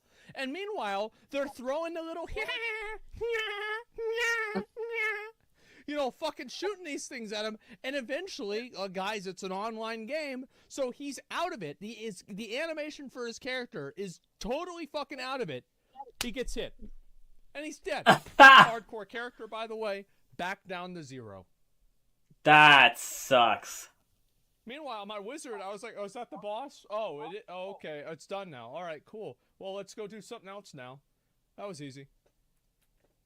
Monsters that run away from you, dealing with monsters teleporting away from you, deciding on whether you're going to die in the puddle the boss constantly spawns directly under it, and then reconsidering why you're not playing a class that has an ability that can be used from like 3 pixels away from the boss, right? So, yes, the melee viability is very poor, and in the beta it's especially true for Barbarian.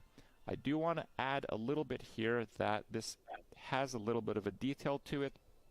The mechanics that I mentioned in the game here, so we talked about, like, weapons have like a doubling of the effect if they're 2-handed weapons. The Barbarian thing, Barbarian doesn't get free passives from their skills like the Sorcerer does.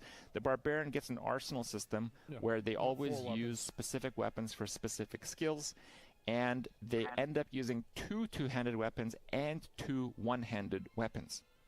Now, if we look at the aspect configurator, the 1-handed weapons are treated as if like they have 1 slot, but the 2-handed is kind of like a double slot. So effectively, a Barbarian has 3 more item slots worth of stats and legendary abilities. True. And because probably these are all multiplier effects, I would bet that even though it will take longer to actually gear out a Barbarian, there's far more abusive multipliers and combos that you can there's more build options. Blizzard games for many years. He knows that they didn't really test this stuff. Like, they didn't really actually test it. So there's probably like some combination that's totally broken.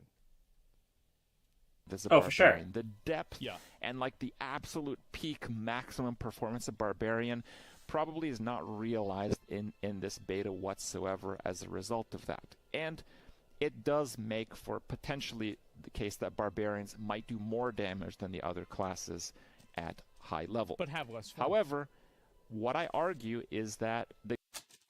So Asmongold says, but have less fun. Does he know what upper level gameplay is? Come on. At some point, you stop having fun anyways. Yeah. At some point, you turn the game into nothing but calculations, and you're like, okay, let's go. Game mechanics are so stacked against, gritty melee combat that unless Barbarian does like 5 times the damage of a sorcerer is still going to be better off just playing this game. Yep, see? And that kind of really sucks. That's right. It does. Another big con is hardcore. Now, a lot of people are like, hey, Crip, are you going to play hardcore? Are you going to world first? First of all, I don't know what there is to world first. What am I going to world first? Like, max level or something? Is that even a challenge? The campaign? Is that even a challenge? No. You know, this isn't Jay Wilson coming out and telling us that it's the hardest game they ever made, then they doubled it. You know, if they say that, then then that gets me really excited, and then yes. But nothing like that has been said. No. Nothing ambitious has been said about this game, in my opinion. Nothing has suggested that there is world-firstable content from what I heard. Crip's entire chat, or the entire chat, talking about Crip being super chat, like, yeah, no, it's not hard enough. I've heard so far, and that might change in the future. Hitting max level, like, that's a challenge? When Diablo came out, I didn't play hardcore. I played softcore to learn the game, to have an idea if it can and is worth attempting on hardcore. Then we decided that it was, then we did it. In this game, I don't know. Maybe I'll play hardcore, but I'm certainly not starting hardcore. One part of hardcore that, again, in the beta, and again, it's not that hard to fix, but it does need to be fixed. Diablo 4 has no grace period. When you go in a dungeon... That's stupid. You know how many times we've abused the grace period in PoE? There's no grace period zoning in. But also, like, my character, like, my screen won't load before my character's in there, so I'm just gonna die. Yeah, exactly. When you come out of a dungeon, there's no grace period zoning out. Not only are there regularly mobs at the entrances of both the inside and overworld of a dungeon, but it's an open world. Other players can drag dangerous monsters literally on top of you as your hard drive struggles to load into the overworld. Now, forget your hard drive. You want to play this game on release? This game had issues in the first beta with extremely limited people actually trying to play it.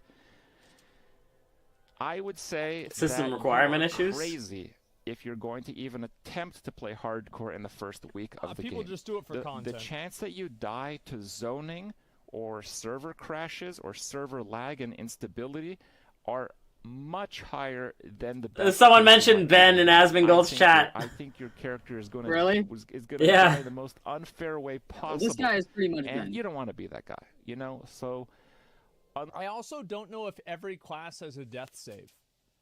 I'm pretty sure Sorcerer has a death save, but I don't know if Barb does. And I don't think you can have a game that has hardcore where some classes have a death save and others don't. I think that's like super fucking cheesy. Yeah, that's how you end up with everybody playing the same at higher levels. Same class all the way through. That is such trash. Unless they have grace periods and significant account for them, hardcore is not really viable in my opinion. Another aspect is the general balance of things. There are so many skills and so many aspects to them. You know what? I'll give you another example. It feels like balance is not finely tuned. Okay? Like, look at this. Your core skills deal 4%. This sucks dick. You just look at it and you know that. I mean, how much mana do you get? I don't just know that. 4% increased damage. Increased damage when cast above 50 mana. 3 talent points into that does half of what a legendary affix does. 3 points, to put talent points into this one that gives you increased total mana as well. Right. to constantly cast core skills and be over 50 mana is really hard to do. It's second in line after additional mana. 3 additional mana? Wow. Really? Wow. Core skills are generally not even the best skills.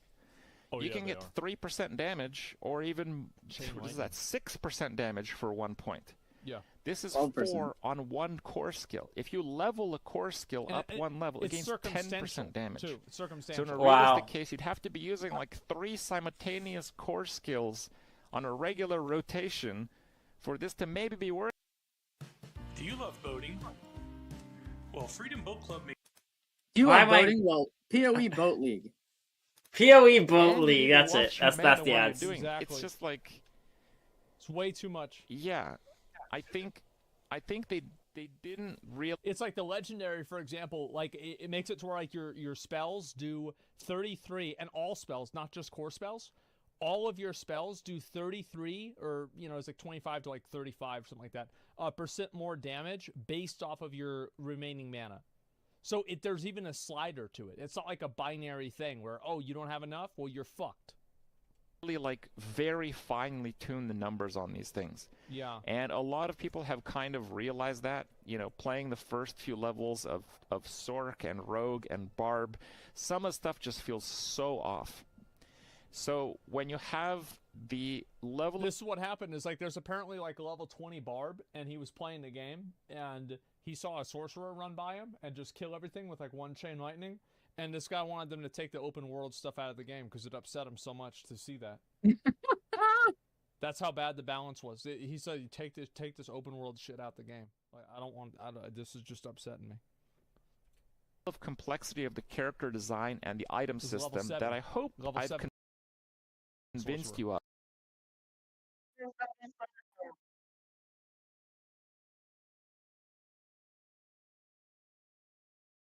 of. When you stack that up to all the crazy possibilities we'll probably experience in the Paragon system, we have a system that has an unbelievably large amount of variables. Yes. It's a case where I don't think there is any small group of testers that could really iron out the game. What's going to happen is this. The game's going to come out, and the community is going to bounce ideas off each other, work together, and some people are going to figure out these combinations. Yeah, and the beta test, and they did this on purpose. That's why Season 1 isn't starting whenever the game comes out, is because they are expecting to have done a bad job testing.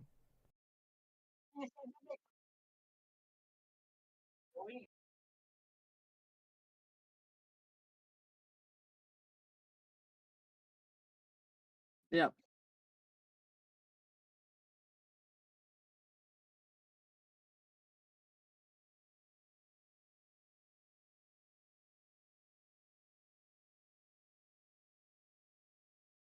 Oh yeah, for sure. They are expecting, like, yeah, we probably fucked this one up. Well, let's have the players test it first, then we'll figure out the OP combos from them, and then we'll have it ready for the first season. That's what I think it is. Item builds, these character builds that are not going to do 50% more damage than others. They're going to do 100 times more damage than others. Yeah. And even though there's this really rich sense of, the game overall, I feel like because the values are not quite finely tuned and a bit all over the place, there is going to be 1 or 2 builds that's going to be vastly superior for every class, and eventually everyone is going to spec into it, which is a bit of a shame. Yeah, I think that's very disappointing. There should be, I would say, minimum 5 good builds. Complex systems require really finely tuned management of the values. And also an economy makes more builds viable. Because obviously, you guys ever played, in PoE again, have you ever played Righteous Fire after Righteous Fire gets buffed and fucking Pox makes a new video about it and it's got 300,000 views and you're trying to buy the same fucking fire damage multiplier mace that 17 other fucking boomers that can only play Righteous Fire are trying to buy, and it's the price of it is now 15x, 20x what it's supposed to be. So then you're like, okay, you know what?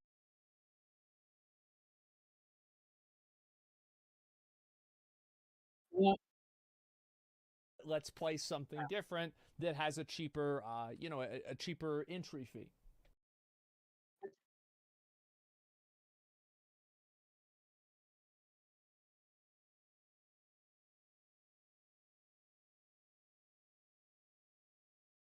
Basically, or a cheaper way to get into it. So yeah, I think that absolutely happens. Yeah, and that's one good thing that economy fixes.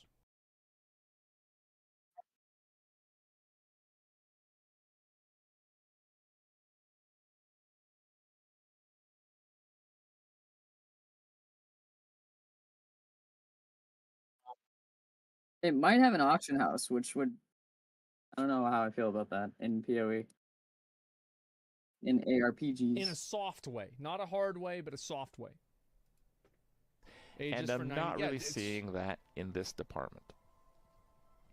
Another part is bosses, notably world bosses. So world bosses work this way. 12 players in the area basically challenge the world boss. So you're like, hey, Crypt, that seems okay. World bosses are pretty epic. They're pretty cool. A lot of people said that in the beta, it was the highlight of their gameplay. And you know what? I think there are points to agree with that, other than the fact that barbarians really just died a lot. And I never died on the world boss. It's super easy. 2 screens away. Hydra, 3,000 damage per second. Yes. Literally 2 screens away from the boss. Not a single mechanic could even reach me. That's right. And like in one case, I did the world boss while eating, while playing Battlegrounds. Yeah, that's right. 3,000 DPS. Okay. So...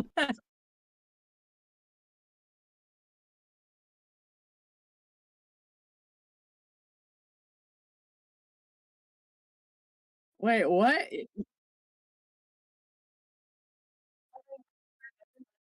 Yeah. Yeah. When he said Battlegrounds, he meant Hearthstone. So he's playing Hearthstone, streaming Hearthstone, eating it, and then also killing the world boss in this game. Yes, it is extremely unfair to some classes, but it's more unfair and has a tragic design flaw. Parties in Diablo 4 are 4 people. There's 3 parties. And there's no ways to extend that. So if you want to do a world boss, you at most can get 3 of your most powerful friends, you bring your most powerful character, and you go to the world boss area, the timer ticks down, and you have like 8 random people around. If those 8 random people around are like low-level people who don't know how to do the fight... Nubs! Well, obviously Blizzard's going to account for that. Yeah. So unless there is a system for like maybe linking 3 groups or a larger group or like a raid group or a battle group, which does not exist in the beta anyway, I will say with confidence there is 0 chance that world bosses are aspirational content in Diablo 4. They are. I guarantee you they're not going to be. I think world bosses are just... It's like a woolly mammoth back in the old days. They're big, they're stupid, they're slow, and you kill them. It's a loot pinata. Yep, there it is. I think world bosses effectively force you into an looking for raid system, like these in are all WoW Warcraft, terms. and they're not going to make the hardest system when 2/3 of the challengers of a world boss are literally random. Are goofboys. So that is a terrible mechanic. There's been a lot of mechanics that don't work very well in terms of the shared overworld. I get what they're trying to do. So, there was a point where when world bosses were released in WoW, and these things aren't supposed to be able to be killed unless you have like 40 people. Like they're a huge enemy, a giant enemy, and they just spawn in the world. That's why they're called world bosses. And when they first came out, they spawned in the middle of like fucking nowhere. Like not near any cities, like out in like, I don't even know, some faraway place. Asmongold fucking kited one of these bosses for like an hour to a major city, and it wrecked the whole city. He did this live on stream. He kited that shit to a city. It took him like an hour, and the Blizzard had to close the server because it kept spawn killing people.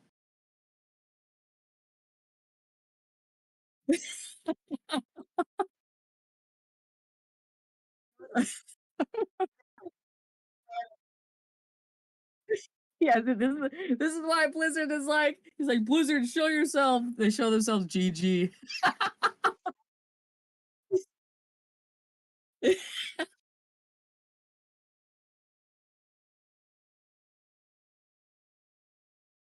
I did that shit for an hour. Dude. They're trying to have everyone do any part of it that they want, which is kind of like a sense of freedom, but there is a lot of issues with it. This problem, I think, will remain with the game. This is one of those problems that is very heavy to balance, very heavy to move around, very, very difficult to change because it's so core to the game. So I think it will always plague Diablo 4. And I'm talking about the forced multiplayer level scaling party system. What happens is you're going to go in whatever zone it is, Act 1 is, and you're going to do it on like a level 3 character. You're going to notice that your level 3 character one-shots the bears. And then you're going to notice that like a level 40 character is beside you, and he's actually struggling with the bears. He kills them in like 3 hits, even though he's using like stronger abilities. You're going to have cases where a level 3 character is going to be beside a level 40 character, and the level 3 character is going to be stronger in that zone than the level 40 character. This is so dumb because Blizzard had this same problem with fucking priests and low-level characters in WoW.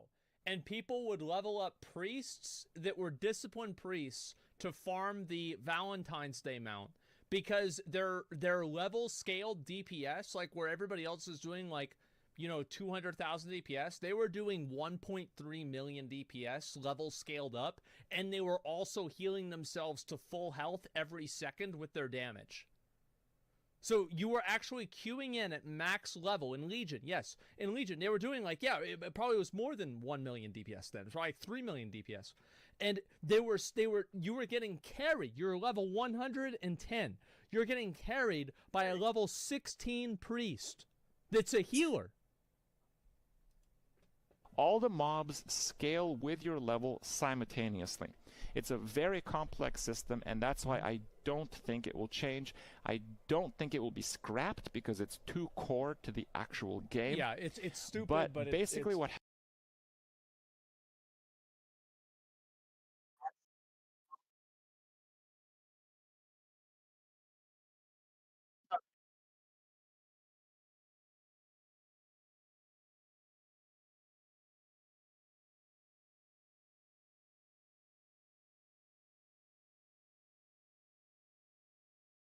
happens is the monsters just scale to your level. Yeah.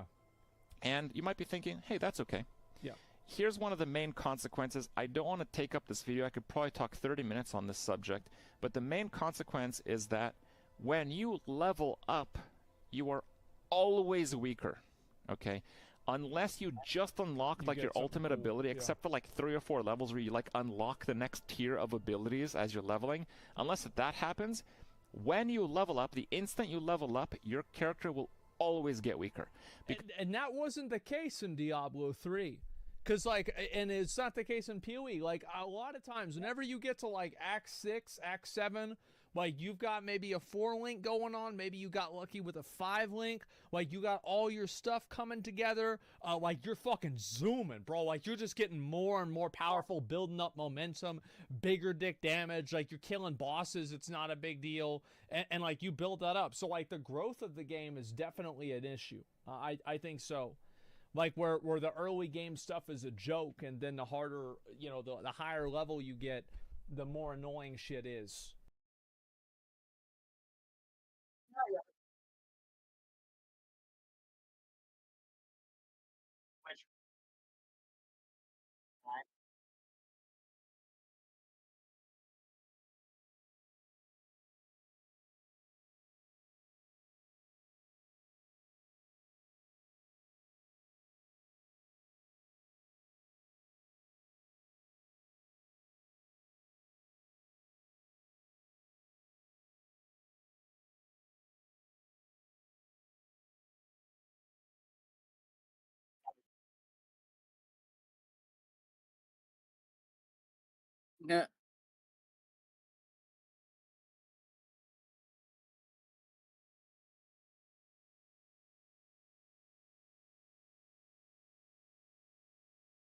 It does feel bad. Because 1 point on the skill tree at most is 10% damage, and my hands-on understanding is that the monsters gain more than 10% health. So how does your character get stronger? Well, oftentimes it doesn't. Okay, Yeah. You're kind of just trying to keep up with the level scaling. It's not like a traditional, Diablo 2 style game where, oh, this zone is too hard, I'll just go to a lower level zone. Yeah. There is no lower level zone. You can like drop the difficulty of the world and probably get like crappy drops in experience. Yeah. Or you can just, I don't know, try to fight through it anyway. I Get personally hate that. I think it's a terrible system. I think that it's not good for leveling, but the problem is that there are so many advantages to having scaling at max level that I don't really see them getting rid of it. I don't see it happening. It has its advantages because it's very inclusive. Yeah, it's but I think it just doesn't feel good as the character.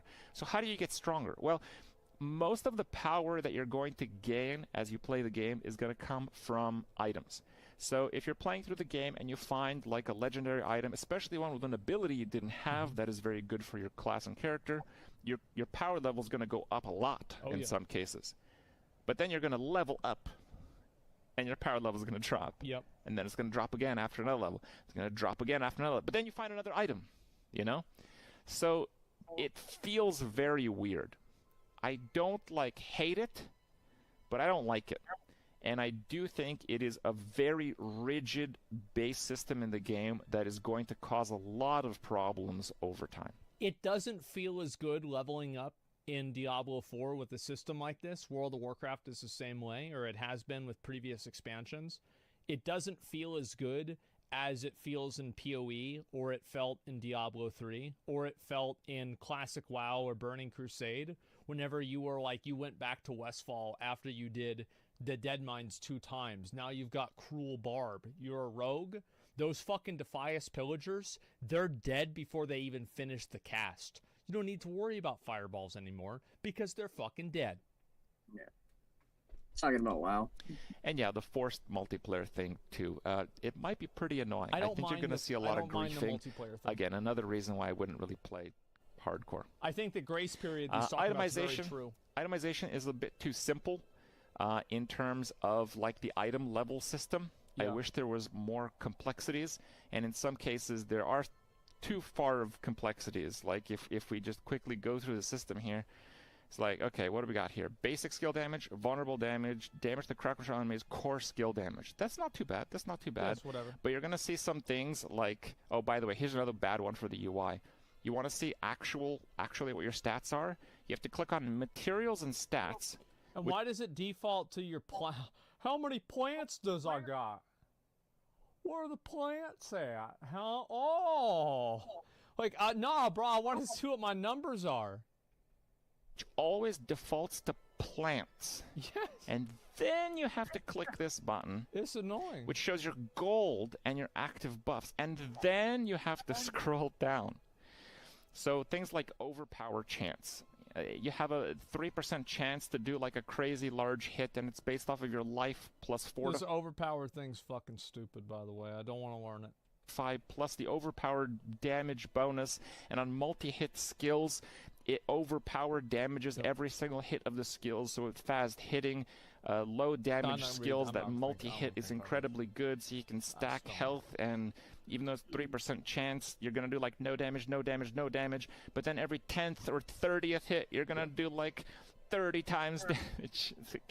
It's so confusing to really get a grasp for some of these mechanics, but in other cases, the itemization is item power. What is item power?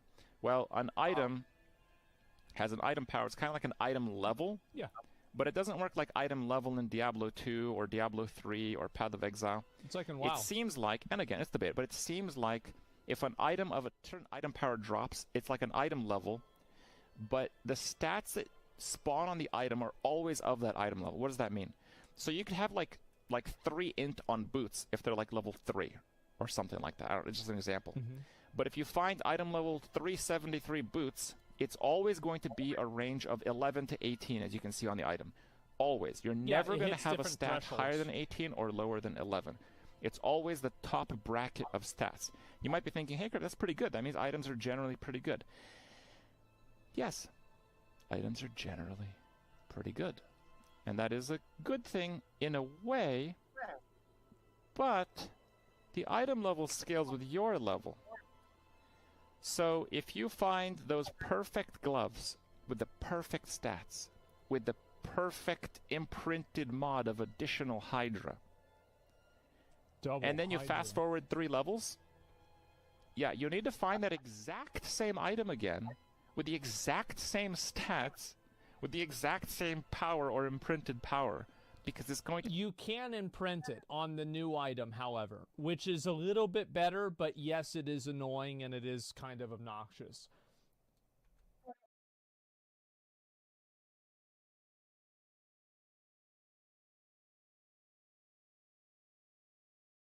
to have marginally more stats. I feel like this game is going to be constantly finding the same items you already have as you level. Yeah. And that's only really solved by having an extremely fast and cheap journey to maximum level.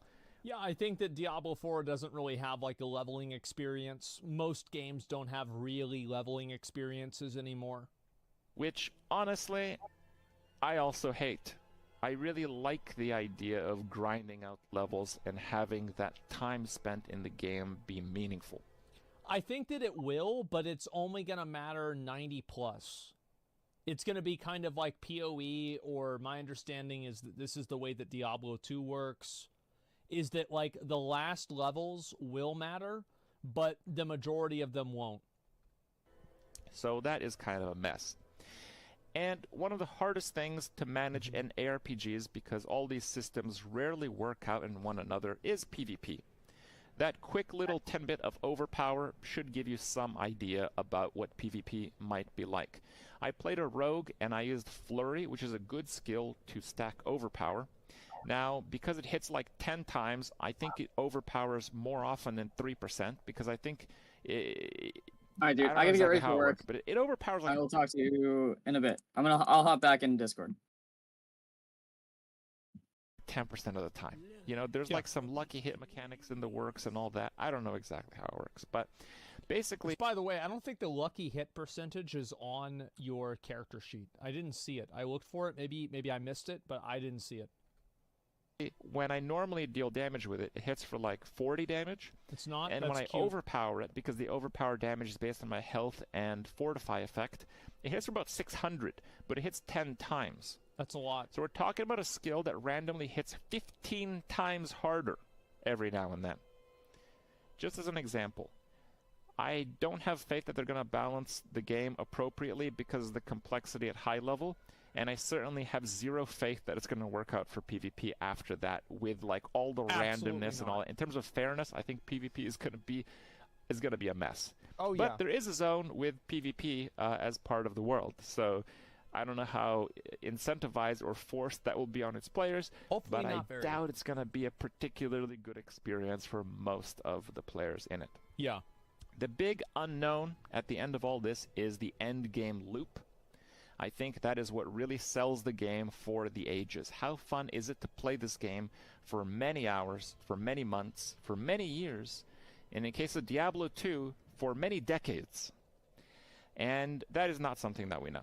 And that is something that is really defining of a game, that is really defining of its success among its most hardcore players, its most enthusiastic players, at least. And that is something that we don't know. But a lot of the systems I talk about, I think makes the end game a real wild card. I hope I've convinced you guys of my original thoughts.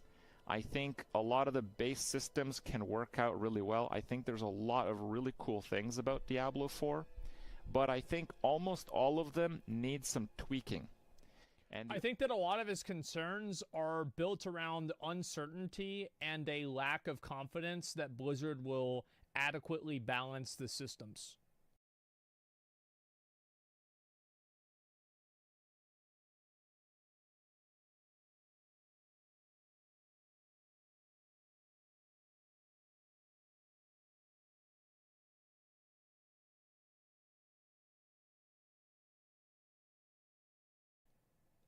I think that's fundamentally what his concern is.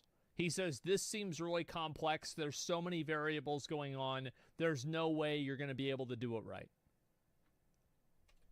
Overall, some of that tweaking, I don't think can be done in 2.5 months. But probably won't be. Again, the beta that we're playing, we don't know how old that is.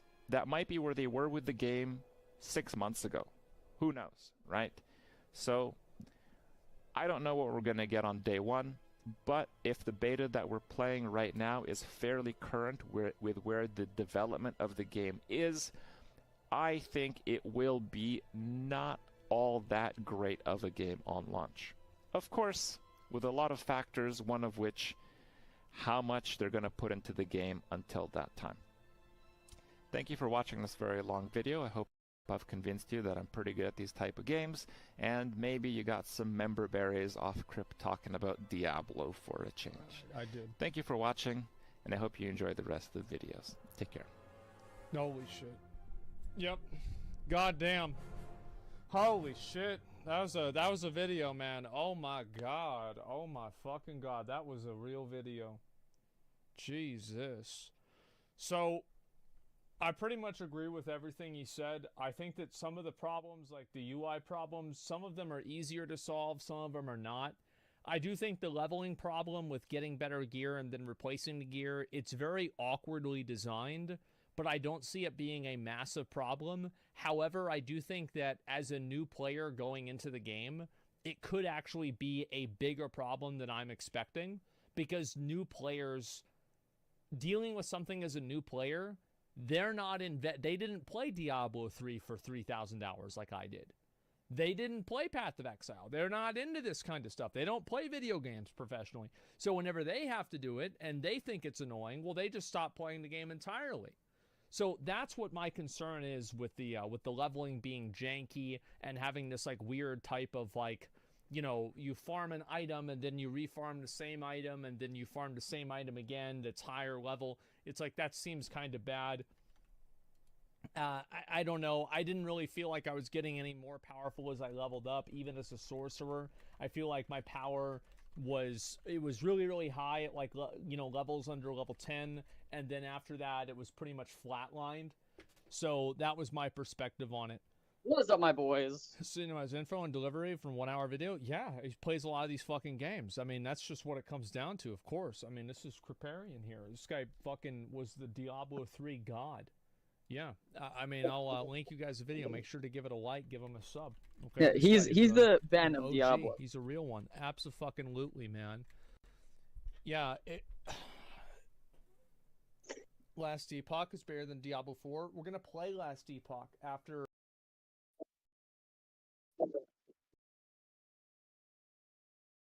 He's honestly probably the Ben of Path of Exile. I bet him and Ben in a 1v1 contest to see who kills the Ubers first would be insanely entertaining.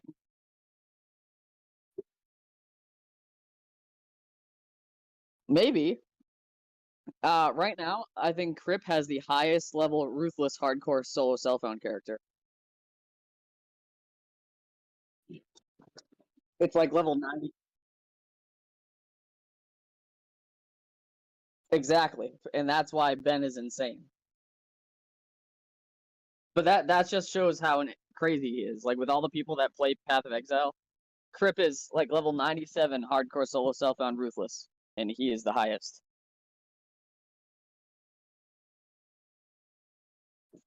Oh yeah, that'll be way quicker than friggin' Asmon. Behold, old and spice.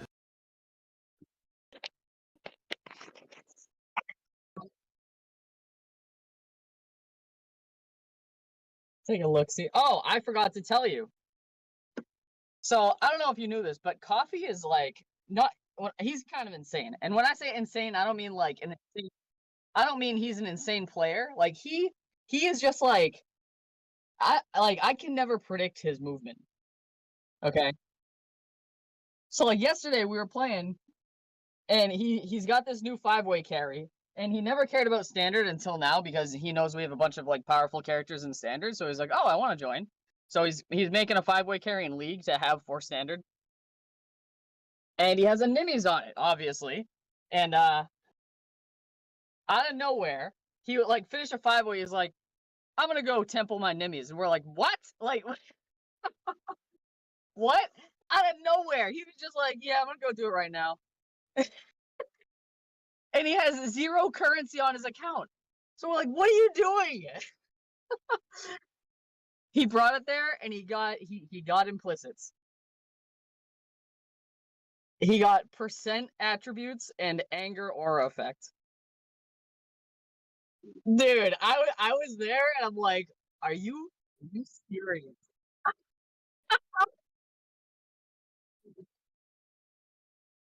I was like, yo, yeah, I could not believe it. Yes, quality and attributes. That was I could not believe my eyes. I'm like, you just randomly went there, like, yeah, I'm gonna grab my Nimmies, boom.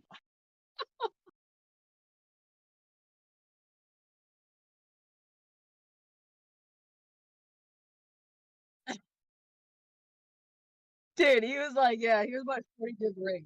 Here's my 40 div ring. Now it's a mirror. Yeah, what the heck?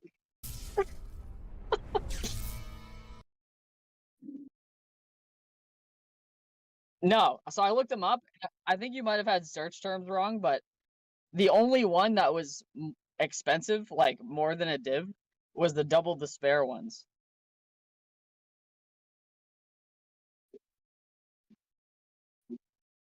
So the least expensive I found was 30 div, but all the other ones, they were like, all the doubles were only 1 div or something. Which could still be good, because that means I can buy a lot of them and then they're not going to exist.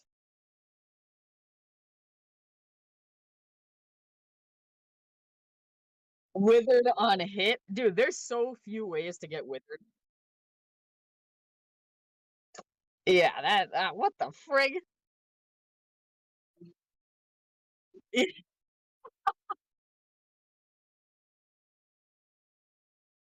And like you said, I never thought of it like that. It's like a flask. It's just another button that that on any chaos build is so nuts. What the heck? Yeah. Yeah, there's no source of wither. Yeah.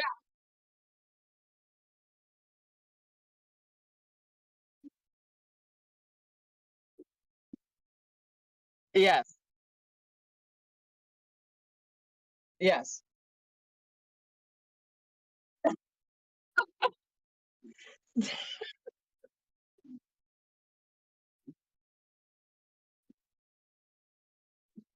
Buy them all out. Poof them all.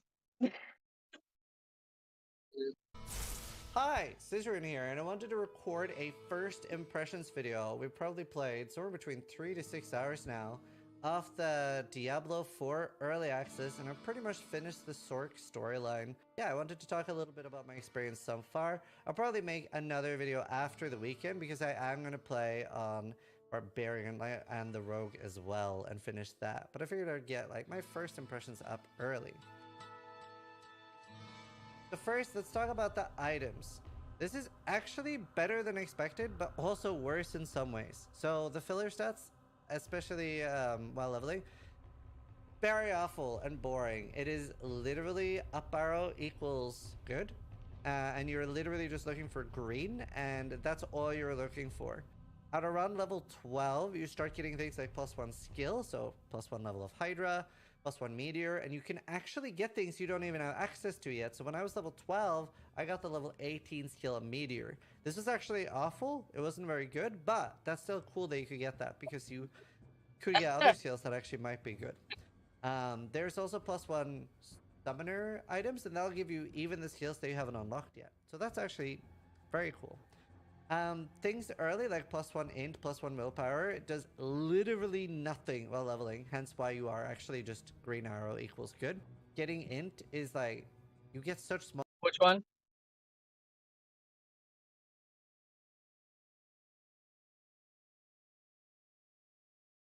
Small amounts early, What? and it's Built-in 0.1% increased damage or 0.1% increased regen.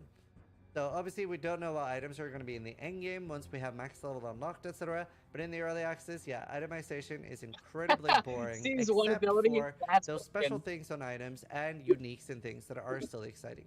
The fact that Dude, you can that one of extract the the devs that exciting were part just of the like, item does make the oh, loot becomes a little bit POE homogenized. came out with a new ring. Oh, wait, oh, that's sick. Okay, now you start with. Yeah, now you start with that thing. Monster density feels really all over the place. Not just in dungeons and stuff, outside as well, but just sometimes the density is really good. There's a lot of monsters following you, or you're running around killing and things like that. Other times there's literally like a minute apart from monsters in areas that it doesn't necessarily feel like there should be a minute apart in monsters. So the monster density has been very all over the place. I mean, that could be honestly a good and a bad thing. I'm sure some people will actually like that. The mouse button to move situation has historically always been terrible in all Diablo games, where a lot of people want mouse button 1 to be move, pick up, and interact, and Diablo 4 is no different. They have finally allowed us to force bind, like mouse button 1 to force move, but they have a really weird system where it doesn't let you force move on mouse button 1, still have a good hotkey for your default attack, or like that one button, and able to pick up gear. So it's really hard to explain without, but if you try to play around with rebinding mouse button 1 to force move, you'll see exactly what I mean, and it is super question mark. Why are you dying on this hill so hard?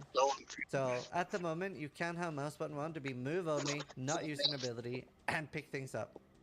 Very odd. People complain a lot about the user interface in the UI. This is a very weird concern to me. I am so confused. I don't understand what people are talking about. And it just seems so irrelevant to me compared to the other problems. Like itemization being awful.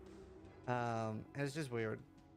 One thing that is very, very bad in my opinion is that there is no center overlay map. This is an affront to ARPGs. My favorite way to play RPGs is with a huge ass map in the middle of my screen obstructing my view, and I can focus on knowing exactly where I am going.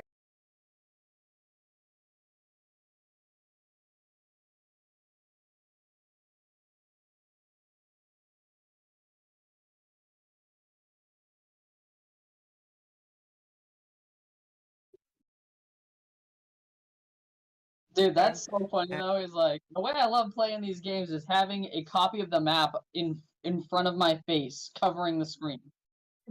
And that's just really weird to me. It probably sounds like a joke, but I'm actually serious. So far, I really like the open world aspect. It's quite fun. I do, however, personally wish that it didn't scale at all. So far, lower level zones are scaling up to my level. Now, this is good from an XP point of view. Personally, I really don't like scaling in games. I like there being super high level zones that I'm scared of, and low level zones that, especially if I've struggled on a monster and something almost killed me, I can go back at a higher level, one shot it, and be like, yeah, remember me, bitch? I'm not a big fan of the scaling. The zones themselves, though, quite fun, and I really like running around exploring them. As a problem here, it is more like an MMO. Like, some are literally dog shit. I had to clap at some soldiers and cheer on some other ones, say thank you and stuff like that with emotes, and I just don't understand how this is a place in gaming. Please let me know in the comments down below if you like these things, because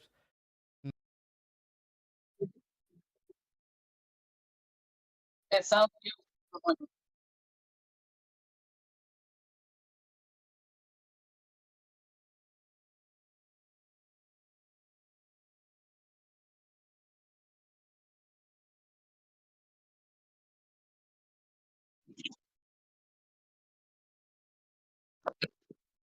yeah, it sounds like it was part of like a story quest or something. maybe somebody likes Like them, and in I'm WoW, just there's stuff like that, but it's all side quests that don't matter. super boomer and confused, but I hate it and I don't understand. Loot was not entirely personalized. I was actually pleasantly surprised by this. I did pick up an item which is necro only. The reason why I don't like personalized loot is the main reason that I ever try different characters is because I found something really cool on my main character and I want to make a new character around it. The talent tree, I actually liked quite a lot more than I thought. It was kind of interesting that it's like, it's filling up. You can choose multiple skills or specialize in one skill. And especially early, you could have multiple skills to fill out your hotbar. So obviously a lot of that might change with the Paragon system, but I'm pleasantly surprised with the skill tree. Fairly simple, but better than I imagined.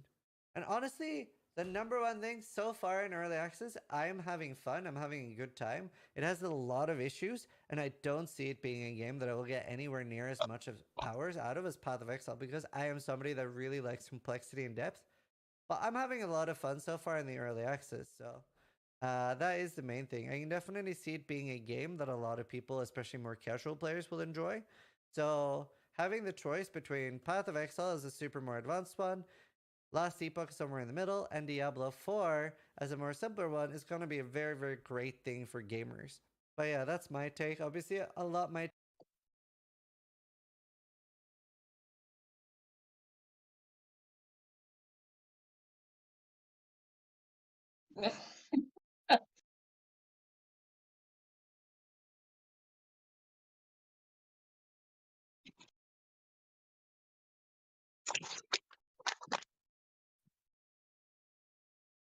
Yeah.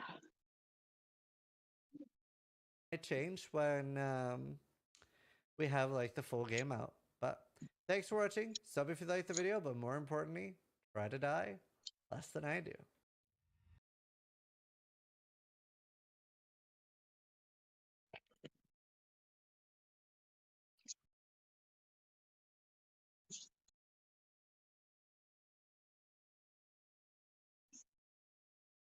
See, his tagline, try to die less than I do.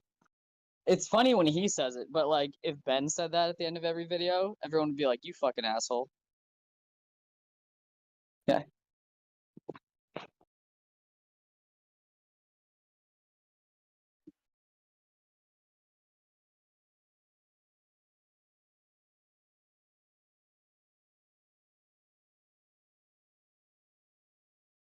Oh, interesting.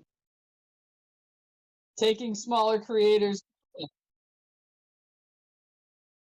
Oh, okay.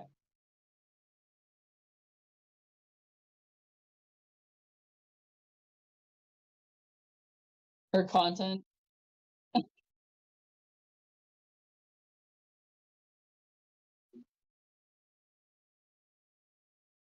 Yeah. Yeah, but I mean, it also goes like she will get more followers now.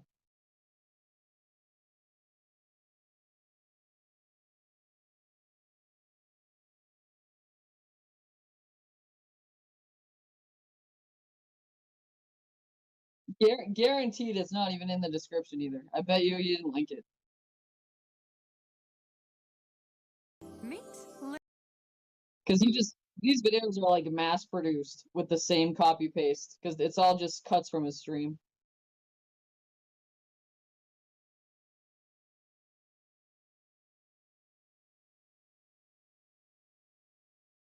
No.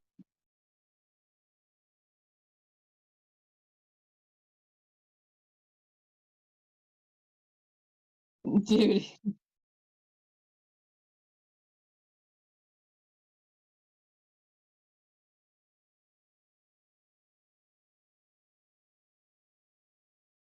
See if Snap came out with anything. Snap OW. Not even just about this, but just about PoE. Yeah, let's just see if he came out with anything recently. Nope.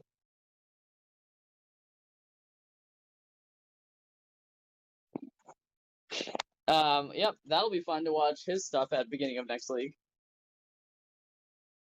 So Diablo. Oh, cool. Or is it the PoE killer? Let's find out.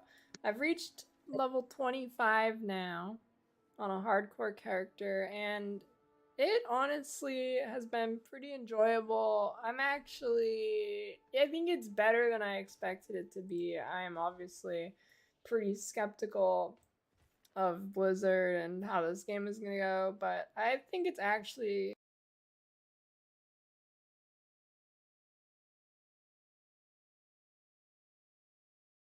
on a better hardcore spot than I was expecting. So no, it's probably not the PoE killer, and it's probably not even the last Epoch killer, but to be honest, I don't think it's really trying to compete with those. So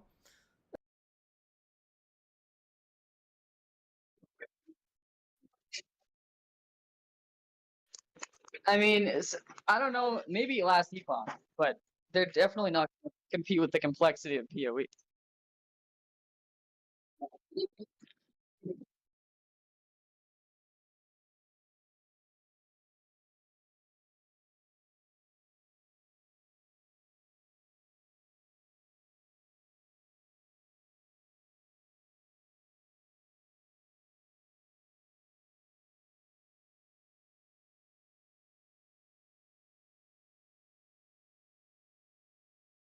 let's get in what the game does well, and I'll get into what it doesn't do well. At the end, I'll kind of give a little overview of my prediction of what the game will be, just based on this little beta.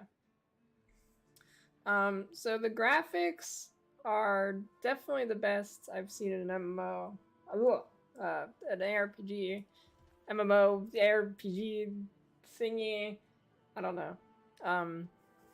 ARPG. I think it looks very good. In videos, it looks really bad. So even watching this, you might not be impressed. But I think actually in game, when you're playing it, it looks a lot better.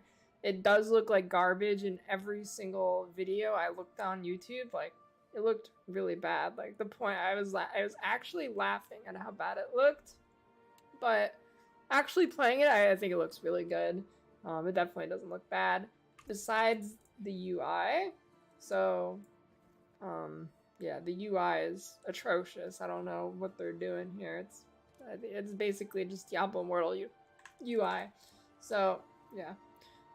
Performance, pretty good performance in game. I mean, that's kind of to be expected. I think Blizzard usually has pretty good performance. You can see my FPS in the bottom left. I mean, nothing's really going on here, but little tip, if you want to see the FPS counter, it's Control+R. So Act 1, honestly, I think it was a pretty good Act 1 for an ARPG. It's definitely better than PoE's Act 1. Probably better than pretty much any Act 1.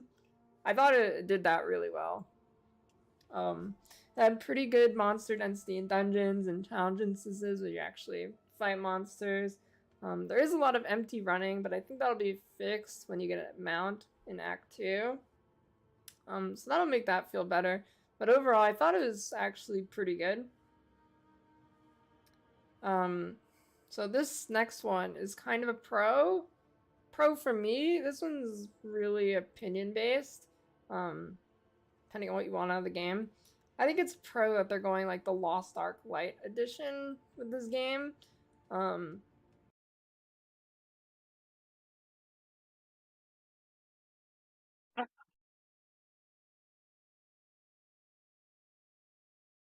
Yeah.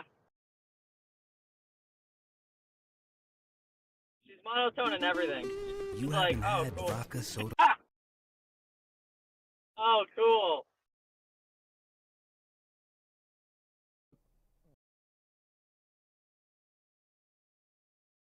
Very, very, very good PoE player. And her thoughts on Diablo 4. Here we go. So Diablo 4, is it the PoE killer? No. Let's find out. I've reached level 25 now on a hardcore character, and it honestly has... So the graphics... RPG, MMO, the ARPG looks a lot better. It does look like...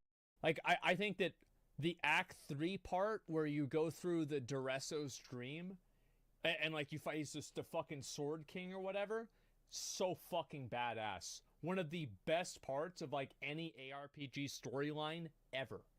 'Cause PoE has a story? Yes, I read the story. I read through all the lore things. I did. Act 4?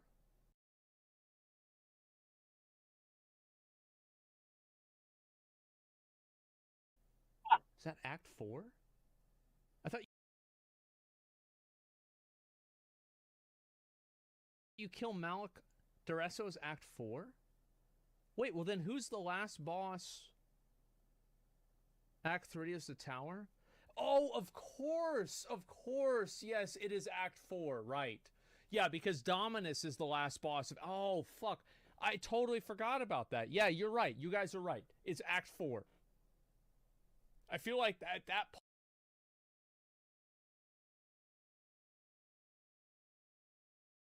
No, Dominus is Act 3.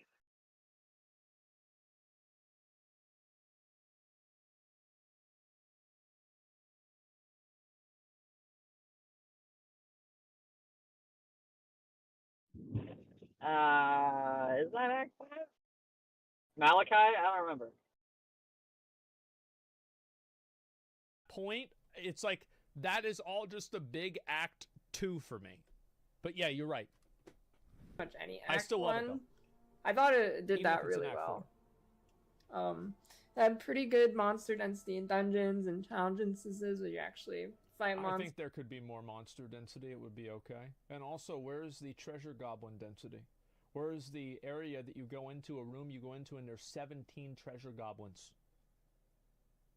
And one of them, they should make it to where, like, there's 17 fucking treasure goblins, and if you ever run into a room of treasure goblins, one of them opens a portal to the Greed Realm. But you don't know which one it is. But one of them will do it. There is a lot of empty running, but I think that'll be fucking fixed badass when you get a mount in Act 2. Yeah, true. So that'll make that feel better. But overall, I thought it was actually pretty good. Yeah, questing experience good. So this next one is kind of a pro. Pro for me. This one's really opinion based. Depending on what you want out of the game. I think it's pro that they're going like the Lost Ark Light edition with this game. I agree. To be honest, I don't know how hard it's gonna lean into it in end game, obviously, but I think it's a pro. But here's why. This is kind of an iffy thing. It's because people love running around the game collecting stupid shit. Not everybody does, but a lot of people do. Lost Ark, Genshin Impact, World of Warcraft, Final Fantasy, a million other fucking games prove this. Does everybody like it? No, they don't. But are there a lot of people that like it? Yes.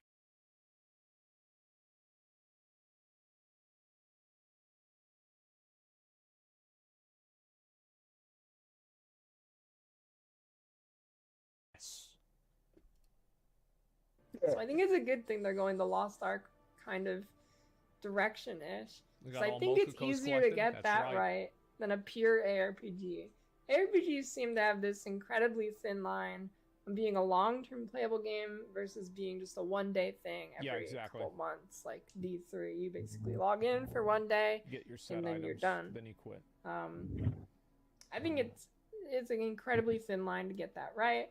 So I think leaning this Lost Ark-ish kind of direction might actually give the game more longevity in the end, just for the sole fact that it's easier to pull off. Well, it gives people more stuff to do. I think that having varied gameplay is extremely important in having a game that has longevity. So even in a game like Valorant or League of Legends, you have varied gameplay. It's not like there's a fishing game in Valorant, but at the same time, you can go and do, like deathmatch, or you can go and do quick play or something like that, and it's a different experience.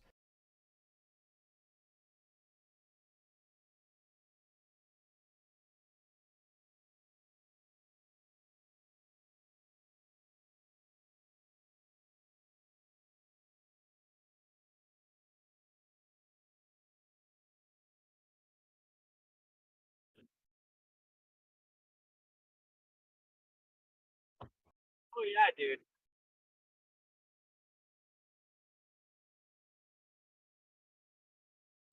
Dude, there's so much shit. Delve, synthesis.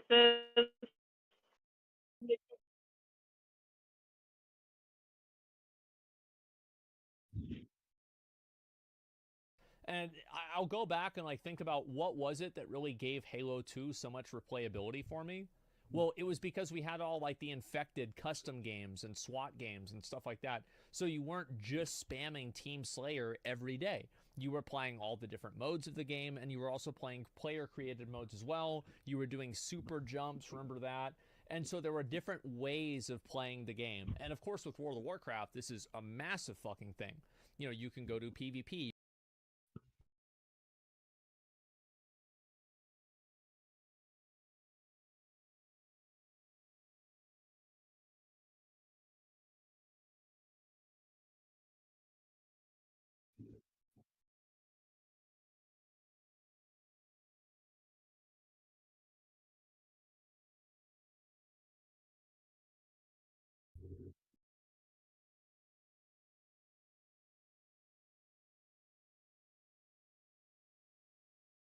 What kills you?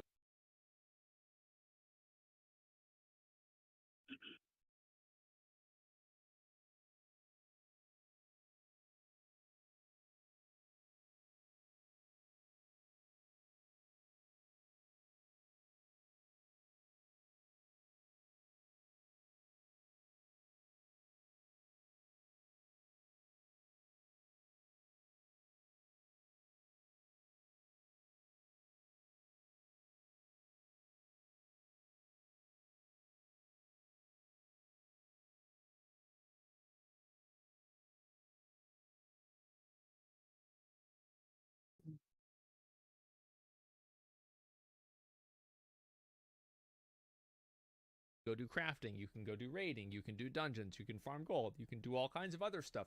And I think that's one of the ways that games retain players. And I think that's one of the big ways that PoE has an advantage over Diablo, and it did with Diablo 3 versus Path of Exile. We'll see what happens with PoE 2 and Diablo 4.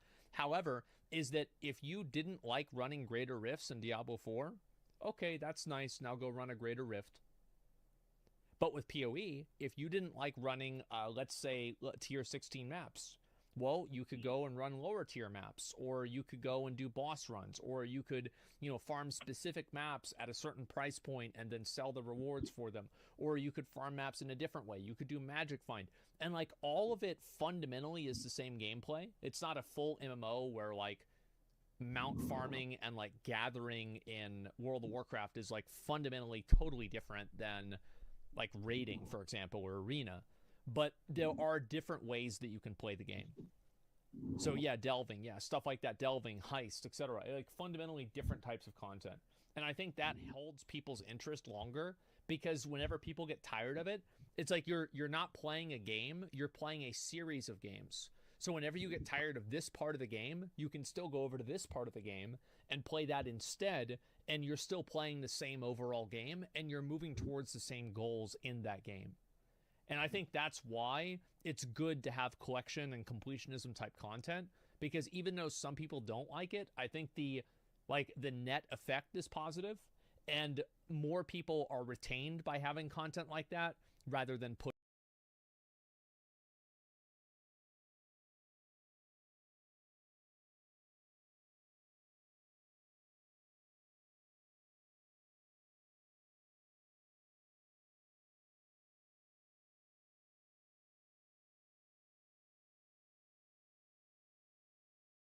Yeah.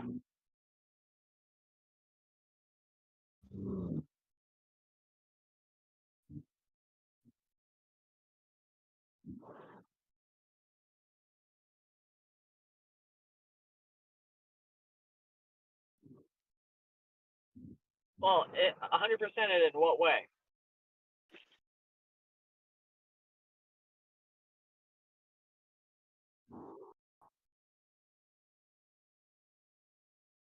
I mean, I wouldn't consider those things 100%ing. I would say, because like having every item, that's unreasonable, because you need stash tabs and you have to pay for those.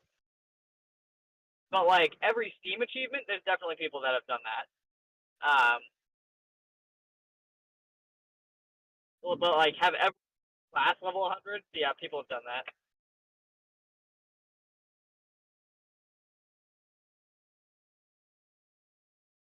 Yeah, you can. Like World of Warcraft, there's an achievement diary that has achievements for everything. And there's a lot of shit in World of Warcraft. There's an entire Pokemon game inside World of Warcraft. With like 300 different Pokemon. And they're all unique. And they all have different moves. And you go out into the world and catch them like Pokemon. Dude, World of Warcraft is wumbo. But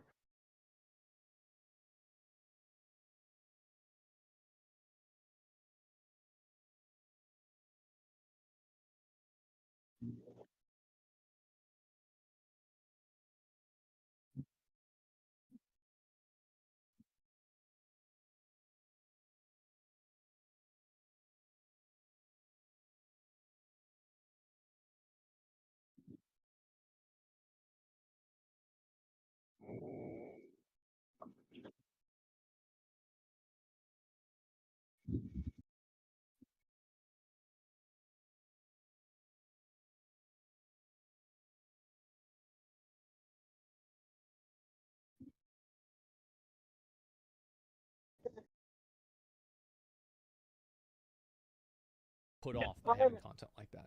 So I'm very much in favor of this. As far as 100%ing PoE, I would say that if you killed all the Ubers and got all the Steam achievements, then you've done it. I'm pretty sure there's a Steam achievement for getting level 100 in each class. I think so. Maybe it's... Yeah, I mean, but that's still very hard. How many hundreds of hours are you in, and you haven't gotten there?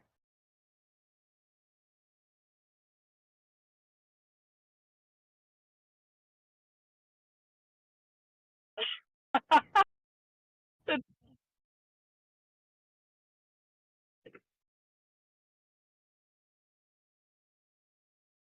you gonna sell it, or are you keeping it for your character?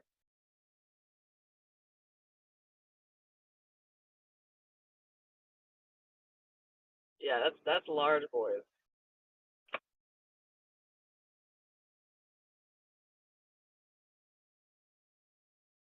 Especially in terms of just the broad idea of varied and variety content.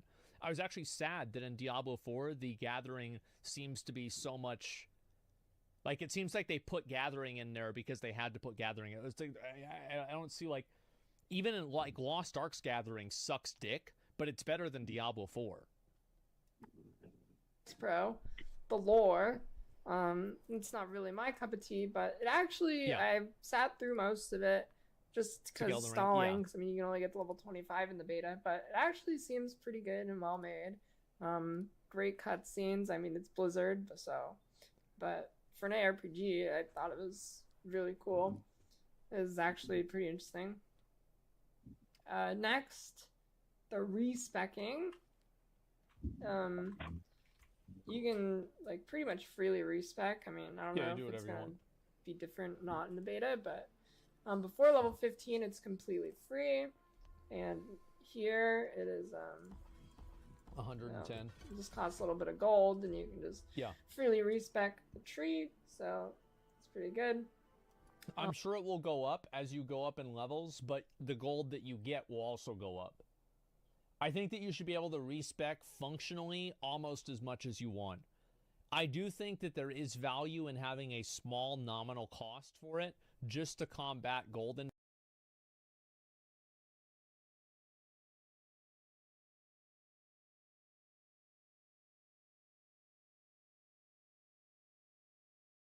inflation in a pretty passive way. I'll be right back. It's like maybe you're cutting gold inflation by 5% or 10% or something like that.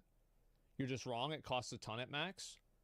Well, we don't really know that because, I mean, those numbers are the things that get tuned at the end. And you're right. If it costs a ton at max level and you're not able to respec at max level, then I'm going to say it's garbage. Absolutely.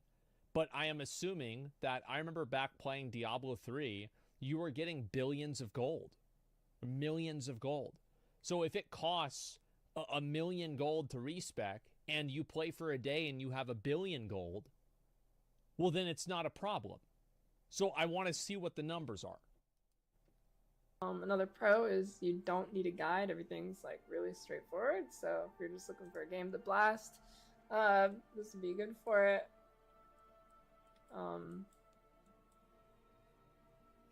Yeah. But you can see here, it is very simple, so you don't... Yeah, and I think so, yeah. The talent tree is pretty simple. It's easy to understand. I mean, this is definitely more accessible for an average person. And also, like, yes, they did say, I know that they said that it would be better to respec, or to make a new character than respec. I don't think that's going to be true. I don't think so.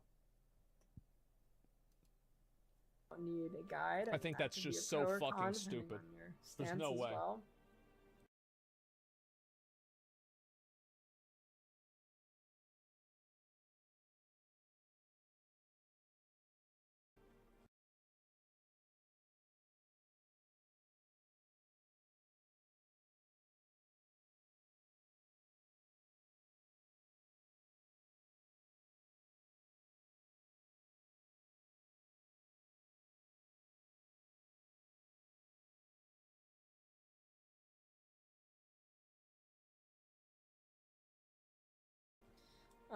So the cons, it lacks the usual Blizzard polish. Like, usually Blizzard games, I think they're pretty polished, but this game is oddly kind of janky. I mean, it could be fixed since it's a beta. Maybe we're on an older build.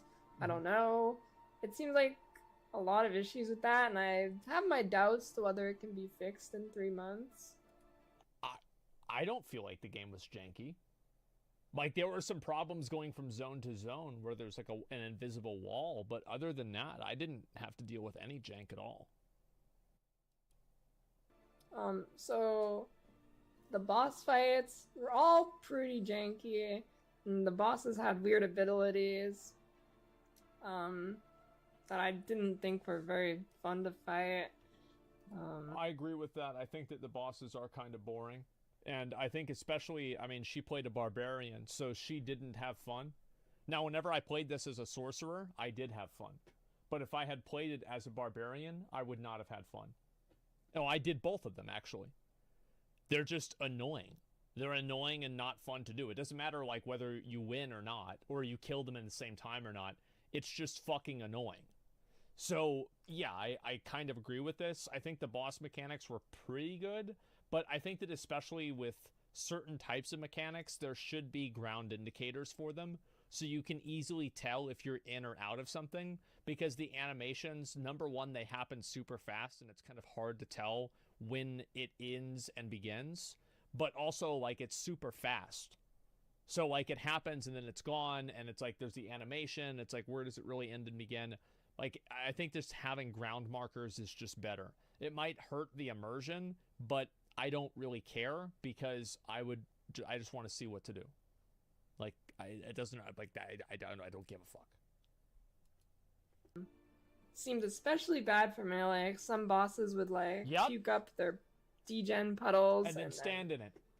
They just stand in it. There it is. As a melee character, you obviously are gonna have to stand in it to fight them. That's right. So it seemed way more difficult. Just get fucked. I mean, that's just kind of a general game thing, but it seemed especially bad in this.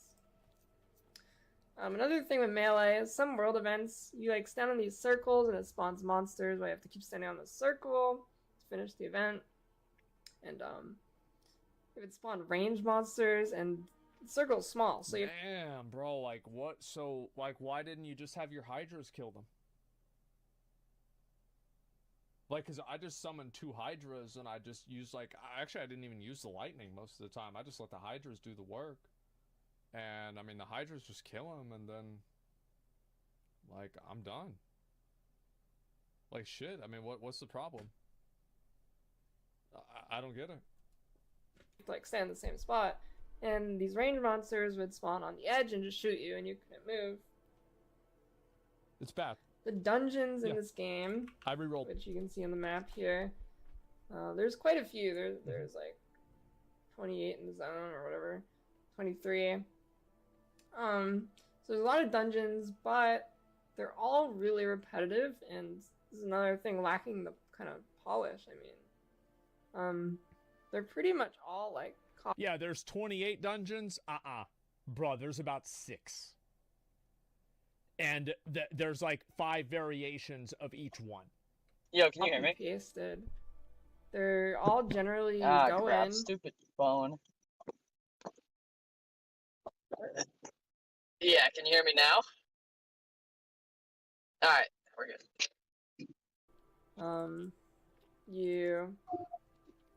It's like that one video of that guy. It's like, oh yeah, you're gonna go down into the cellar and there's no way you're gonna know what's gonna happen. So you either talk to an NPC and you have to kill waves of mobs, or you just kill the mobs that are there, or you kill an elite that's there, or... Oh wait, that's it. Okay, yeah. That's about it. Or maybe there's 2 elites. Oh my god. Like, you need to go down to a cellar and there's the butcher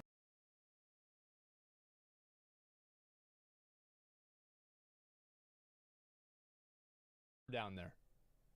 He's like, hey, welcome to the fucking show. Like, there's these objectives. You go grab like a bloodstone or 3 different bloodstones and you put them on pedestals outside the boss and it opens the boss door. And they're all pretty much like that. Or it might not be they're too repetitive. Bloodstones, but like get keys or whatever.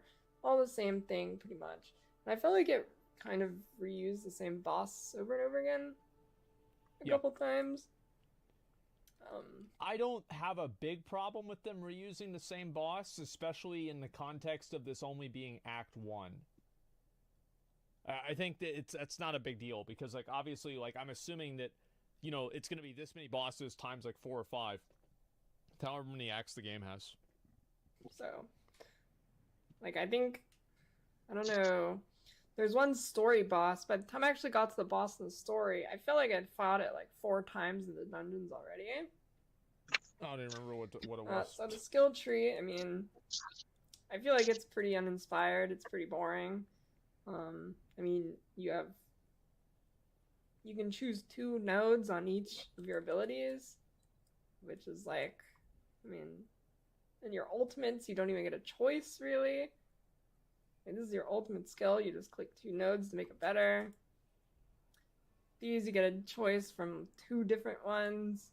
And they're not interesting or anything. Your bonus damage is increased. Oh, that's good. Grants you life. It's not very interesting. Skill cooldowns. I mean, I can see that for sure. Definitely. I do think this is going to be something that will get better because you have your Paragon levels, and that's your real skill tree, I think. So, yes, but I do think that the base level skill tree is simplistic. I do also think that it's designed for simplicity on purpose. This might be fixed in the end game when you get better items, but they're way too long. Level cap is 25 in open beta.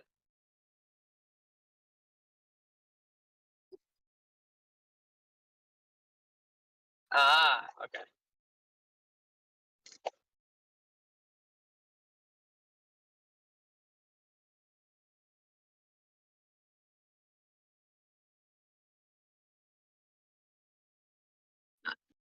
So you know how Ziz always said, like, when you start PoE, they should only show you, like, the first 25 points.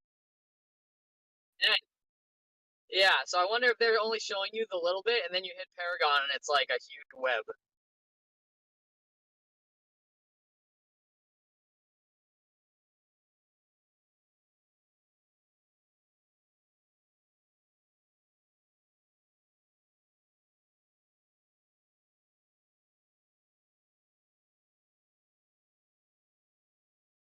Interesting.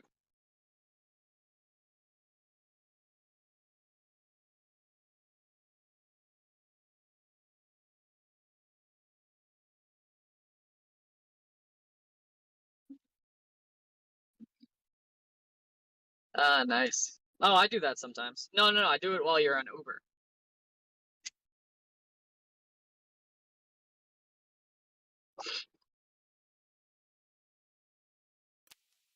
He always calls me during stream. He never calls me during normal hours. It's always while I'm live. But yeah, I think that would be cool if the skill tree was, or the Paragon tree, was custom made and adapted towards the set of skills that you had already selected for your tree. Because, I mean... Do you think they should tell you, like, what skills you have to select for which Paragon tree? I think people will figure it out. But do you think I don't think it's going to necessarily... a mystery? I think it doesn't need to be that diverse. There could maybe be, like, 10 different variations of a Paragon tree that you have to have certain nodes to unlock, you know what I mean? Yeah. I don't think every node is going to alter the Paragon tree. It could, I guess. That'd be cool. But think of how much crazier that would be, because in order to get your build to max level, you have to know the Paragon tree you want, and know the notables required to get that Paragon tree. Plus, it also had those weird slots that looked like gem slots on the PoE skill tree. Yeah. Which could make things even crazier, or imagine like a changes notables in Radius 2 type of thing. I don't know. There's a lot that could happen with it. I think that's going to make or break the actual complexity of the game. A small tangent. Did you see what PoE's event is this week for the final week before League End? No, what is it? So they announced it earlier, but I just remembered that they're doing it now. So it's PoE, regular ass PoE, but the whole skill tree is randomized. Oh my god. How are they doing that? So it's randomized, but it's the same for everyone. So it's just like they randomized it and then stuck it in the game. So you can only see what things are up to like 3 points away from any one node that you have. Oh my god. I kind of want to play it. Yeah, isn't that cool? Yo, you want to race me? Dude, that's... So what it's going to do to the community is everyone's going to have to figure out what all the nodes are and then figure out what crazy shit you can do with all the randomized locations of things. Yeah. Oh, God. What do you even do there? And you can only see 3 nodes away. But, see, watch. Someone's going to be smart and look at the outside clusters and be like, I know this cluster's shape. You know what I mean? Because, like, a bow mastery is always in the shape of a giant C or a U. So, like, if I'm looking at the outside of the tree, I can look for something in the shape of a giant C and be like, that's a bow mastery tree. Wait, what? No. They just changed the nodes themselves. Oh, interesting. Like, each node So the tree is still the same shape, then? The tree is the same shape, but all the nodes were randomized. Interesting. So, like, you could have, like, 2 small passives leading up to a notable, and the small passives could be, like, increase proj damage, increase HP, and then it could be, like, flask effect. Damn. So you're going to have to get to, like, level 25 before you even actually know what your build is. Yeah, I hope that you can do free respecs.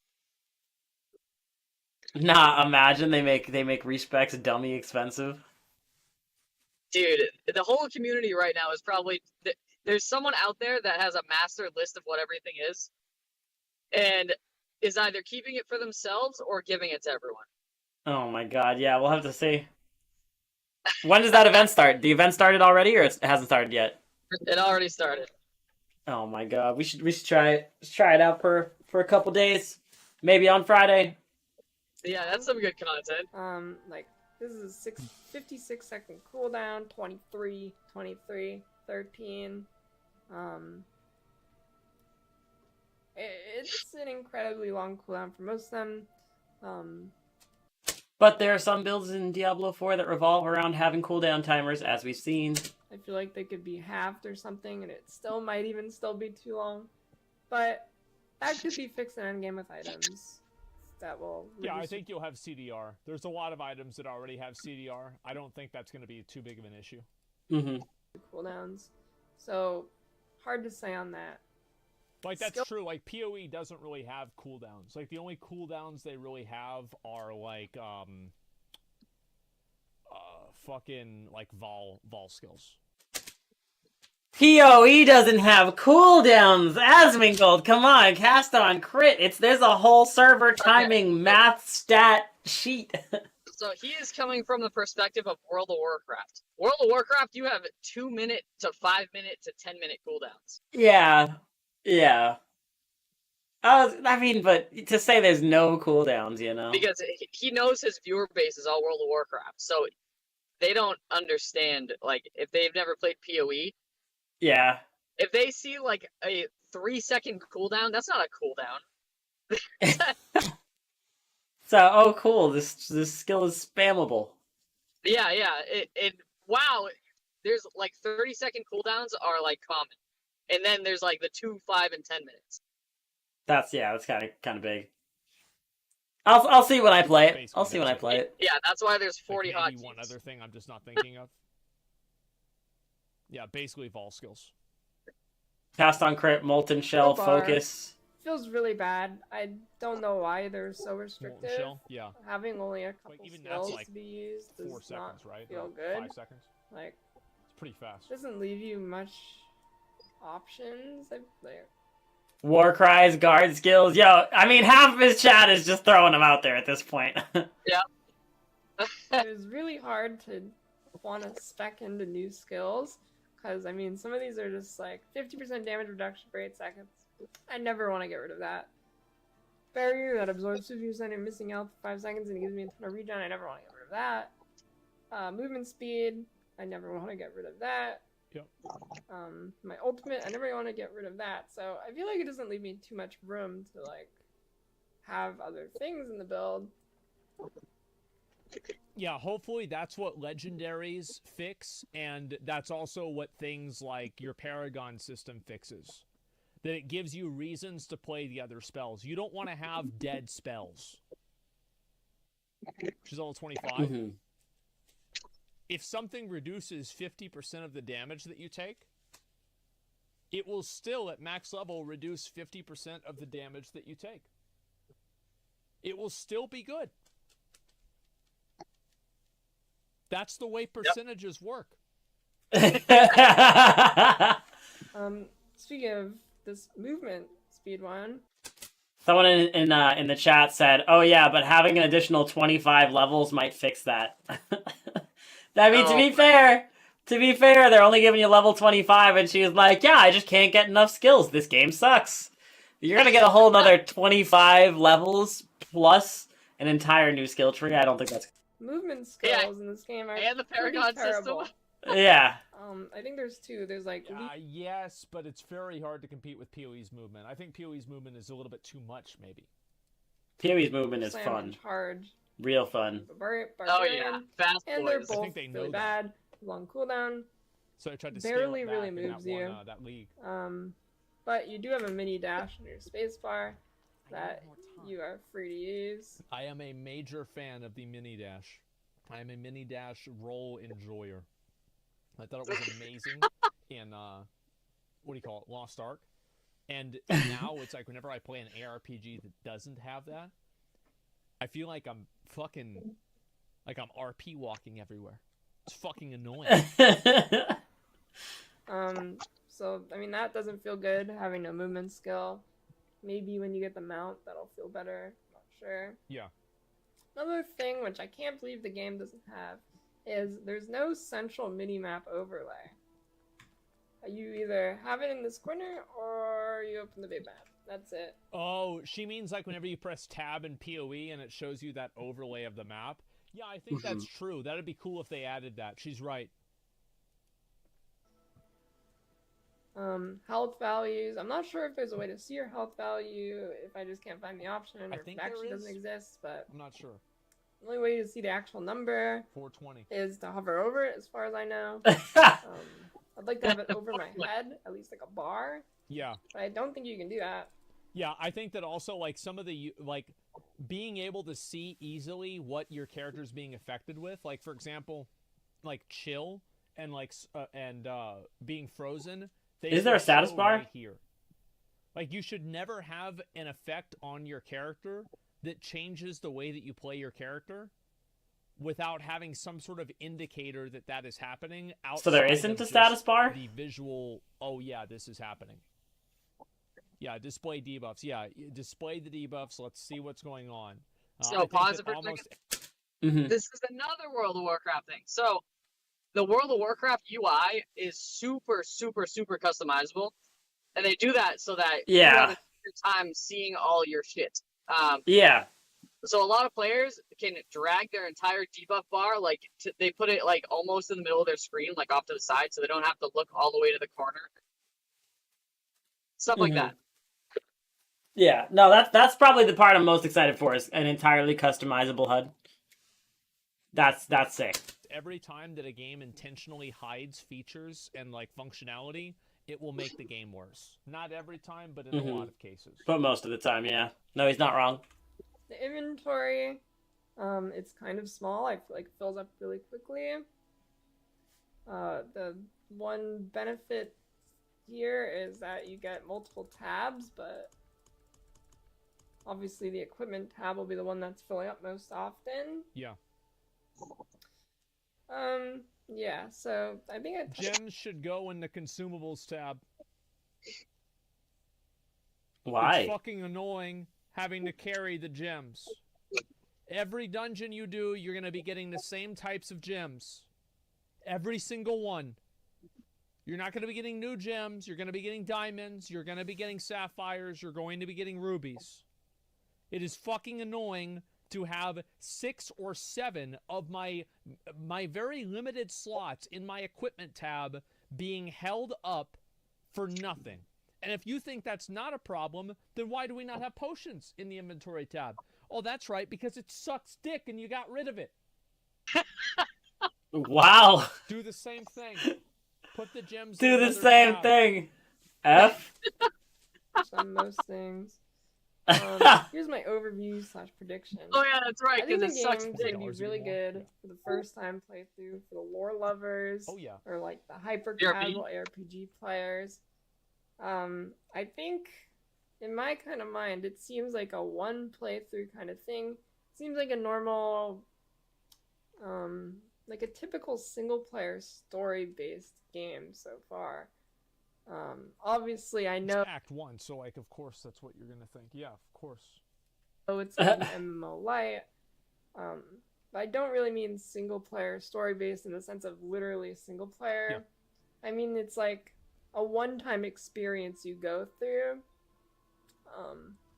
as a kind of experience, and not so much a game you're gonna want to grind out over time a lot. I think the seasons are going to be what's going to decide that. The campaign seems very good, so that's kind of mostly where it's coming from. Because obviously I don't know endgame yet. This could be wrong. It's just my prediction. The campaign seems very good for a first-time playthrough. Like, really, really good. It's fun. Yeah. And it's like, really, really catering towards the non-ARPG diehards. Which is smart. So another thing, I'm not really sure how seasons are gonna work. That's what matters. With how it's trying to be an MMO light. Yeah, like that's what fucking matters. Really she saved herself there. Seasons play into that. Shadow was flaming her for a second. It is like a full reset. Bro, fuck that. Like, I opened a map, it said 28 Lilith statues. Bro, I don't want to go around and click 28 Lilith statues in Season 1. In Act 1 in Season 1, and then in Season 3, I have to come back and click 28 more of the same fucking statue.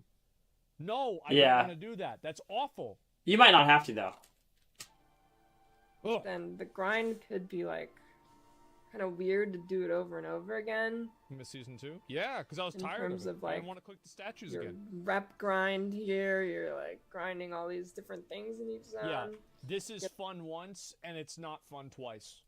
These rewards, not really sure how they'll do that.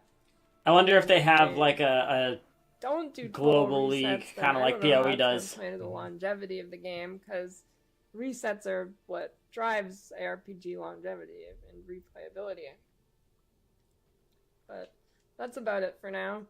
Overall, I think the game is pretty good for what it is. I just don't think it's the game that a lot of Diablo fans and ARPG fans in general are looking for. It seems like ARPG made for non-ARPG diehards. I think that's pretty fair. Yeah, I think that's fair to say that like it's made for people that are outside of the genre, which I don't think is a bad thing, because the ARPG genre is kind of small, and maybe Blizzard wants to very complex into a larger audience. And they very saw complex. How popular Lost Ark was, and how good that game was, and how. We also were talking about this with what Ziz was saying about how it's good for gamers who might not want to get into a game as complex as PoE or as complex as Last Epoch, where this is basically, I mean, from what we've seen so far, kind of simplified, boiled down to something more like a traditional other RPG game that you've seen. I mean, might just be better for newer players to get into the genre, or like Asmongold is saying, as we cut him off, saying is that, you know, maybe Blizzard is just trying to build the genre up since there are so few. How many people enjoyed that? And they said, okay, well, let's do. Also, could be cash grab. Diablo 4. No Diablo fans love this. Diablo fans are not PoE fans. Oh, you mean like the Diablo fans do like it, but people that are PoE players don't? Yeah, I don't know. I mean, I think that again. If I was a massive Diablo player, massive fan of Diablo, would I like this game? Well, I mean, I was. Like, I think it's good. Yeah, it's good. Mm-hmm. Like, it's a Diablo game. All right, great. I mean, let's see the seasons. That's what I like, bro. That's what I care about. Like, I don't give a fuck about Act 1. Let's see the seasons. What's the end game like? Because that's what matters. Because you're gonna do this within the first 3 hours of buying the game. And then it's going to be done, and you're never going to think about the storyline in Act 1 ever again. After the first fucking day of playing this game. And then the rest of your life playing it is going to be about the fucking end game. And that's what matters. Farming Rifts and Greater Rifts, just renamed? Yeah, it better not. Welcome back. Fucking be. If it is, I will be very, very, very upset. So yeah, I'm going to watch one more video about this, and then we're going to go from there. Actually, let's see here. Yeah, we'll watch this one. Let me link the video. Sorry, I forgot to do that. DS Lily is a very notorious PoE Path of Exile streamer. I have watched her lose a level 97 character. Hardcore. Damn. To some absolute fucking bullshit and laugh about it. I don't know what the fuck's wrong with her. I would have destroyed my fucking monitor. I would have It's the same girl that gambled and got a mage, but was like, "Oh, that's cool." It's my mind. I would have been so fucking mad. Oh, I would have quit the game permanently. Yeah, I can't believe people can do that. I would have quit the game. I don't know how people can play video games and not get mad. But yeah.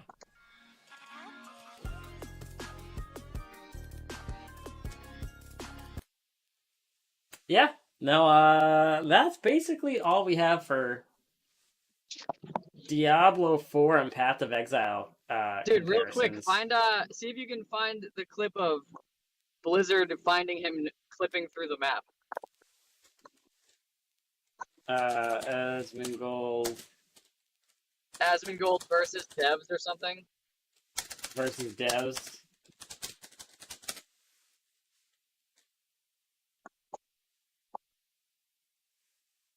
Glitch to Secret Zone gets stopped by Blizzard GM. Medieval France, a time that ushered in a new... Wait, why is everybody dying? Blizzard!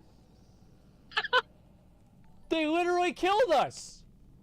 They won't even show themselves. They're so afraid. They will not even... Oh, it's the guy. So, oh, come on, man!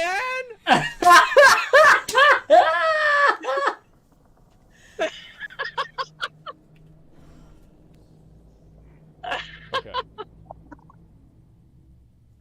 All right. So everyone else come back down here to me. Literally everyone dying is for no here. reason. Now, He's guys, like, listen to me. No way. I will lead the way. So allow me to keep a 20-yard distance between you and me. So stay back there. Actually, let him go. Let him go first. What the our Demon Hunter will be the walker. Okay, let's get ready. Demon Hunter should lead. Yeah. Demon Hunter's gonna lead. Okay, come with us, Tree. Tree, stay Oh close my together. God. We're going over to the mall, man. All right.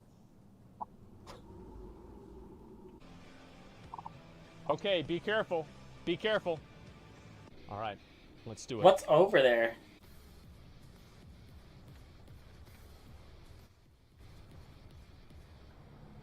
I'm on my way.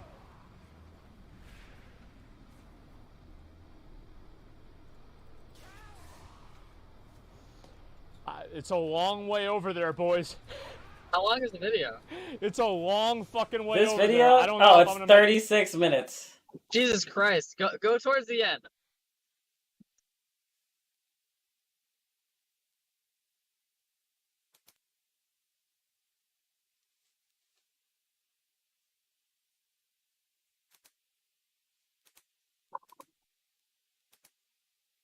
Oh, go, run back, run away. Did we have anybody? Did we lose anyone? What We happened? didn't lose our warlock, did we? Warlocks have the ability to summon players from anywhere. I can't mount here either. Where's our warlock? So you can summon players to that location. It's right over here. Let's go over here. For after explore. Okay, there's the other place.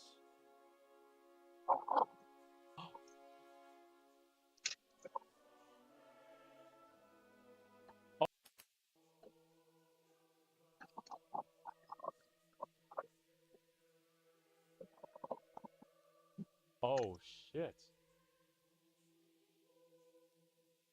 So what was this? They got into a world before it was available to the rest of the game?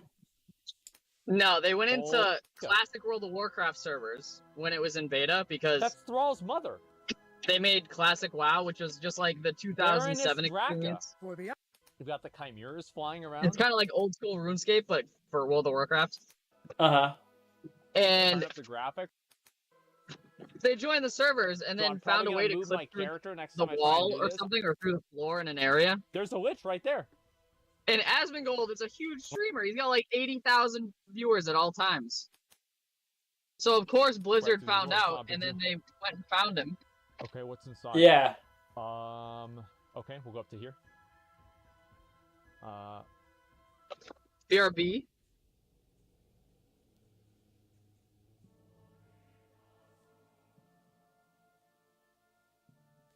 We all got moved. We all got moved. They're like, dude, quit playing, man. What the hell are y'all doing? What are you guys thinking? What are you guys thinking about doing? Okay. Oh, here it is. We're back. All right, that's okay. Nice try. Wait, why is everybody dying? Blizzard!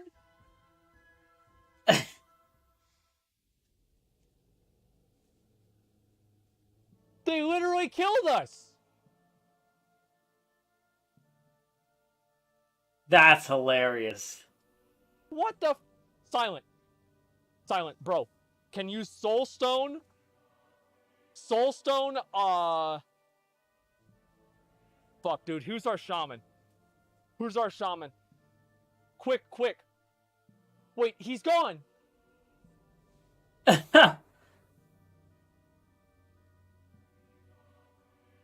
you find the part?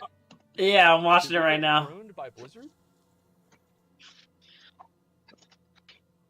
I think we've just been pruned. No! They're still over there? Show your defiance! Show your defiance against this, Alright, res me quick! Ah, shit!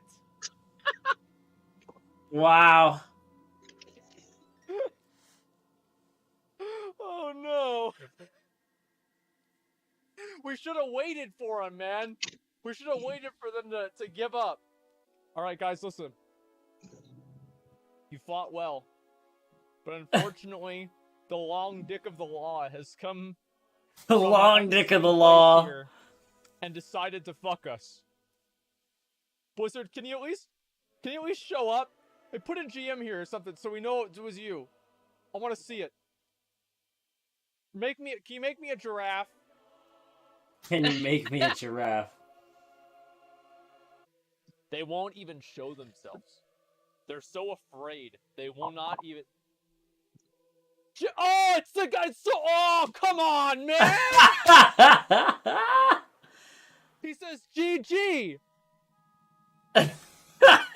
Get wrecked. Look.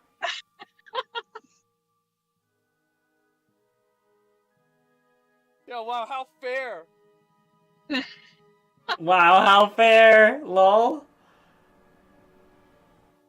So, just like Icarus, we've flown too close to the sun, and our wings have burned out.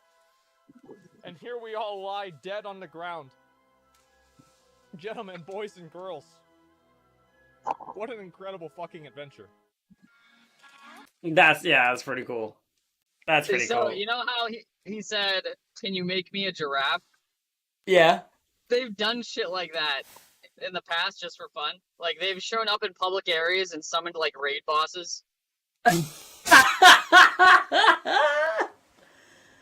Dude. They definitely be having too much fun. They're like, check this shit out. In the classic WoW, when they first came out with the servers, everyone was a new player because they just came out with the servers. Yeah. And so they were all in like the starter area, and there was one game moderator there, and he was just huge. Like the character was huge, just to show that who he was. Yeah. And he was just like chatting with people and hanging out, right? And then they're all like, summon Ragnaros, which is literally like the end game boss. And he did it. He didn't do it for like a half hour. People kept spamming it, and he finally did it. Summoned freaking Ragnaros in like a level 1 area. He's like, all right, y'all want to die that bad? I'm gonna give it to you. Find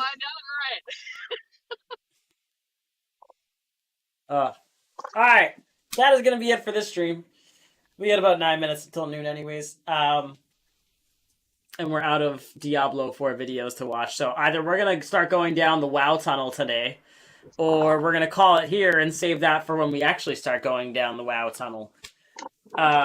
So I think we're gonna go with ending it here. But yeah, it seems like a lot of PoE players do not seem to like Diablo 4. It's got a bunch of issues. I guess we won't know the final verdict until the game actually comes out.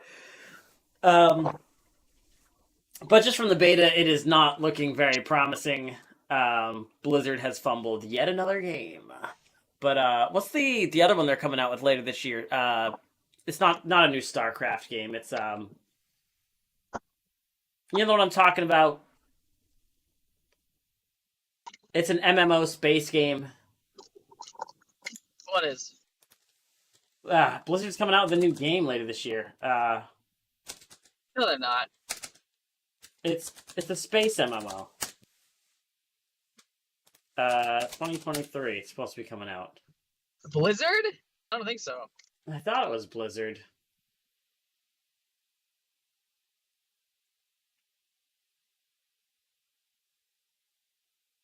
Starfield.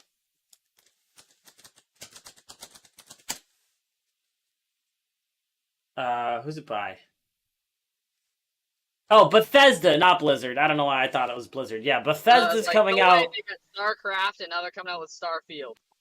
Yeah. They're coming out with Starfield this year, which is an MMO space game. And MMO space games typically either do insanely well or really bad, and there's never an in-between. So I think, just from what we've seen of Starfield, it's going to be a crazy game. I'm excited to check that out as well.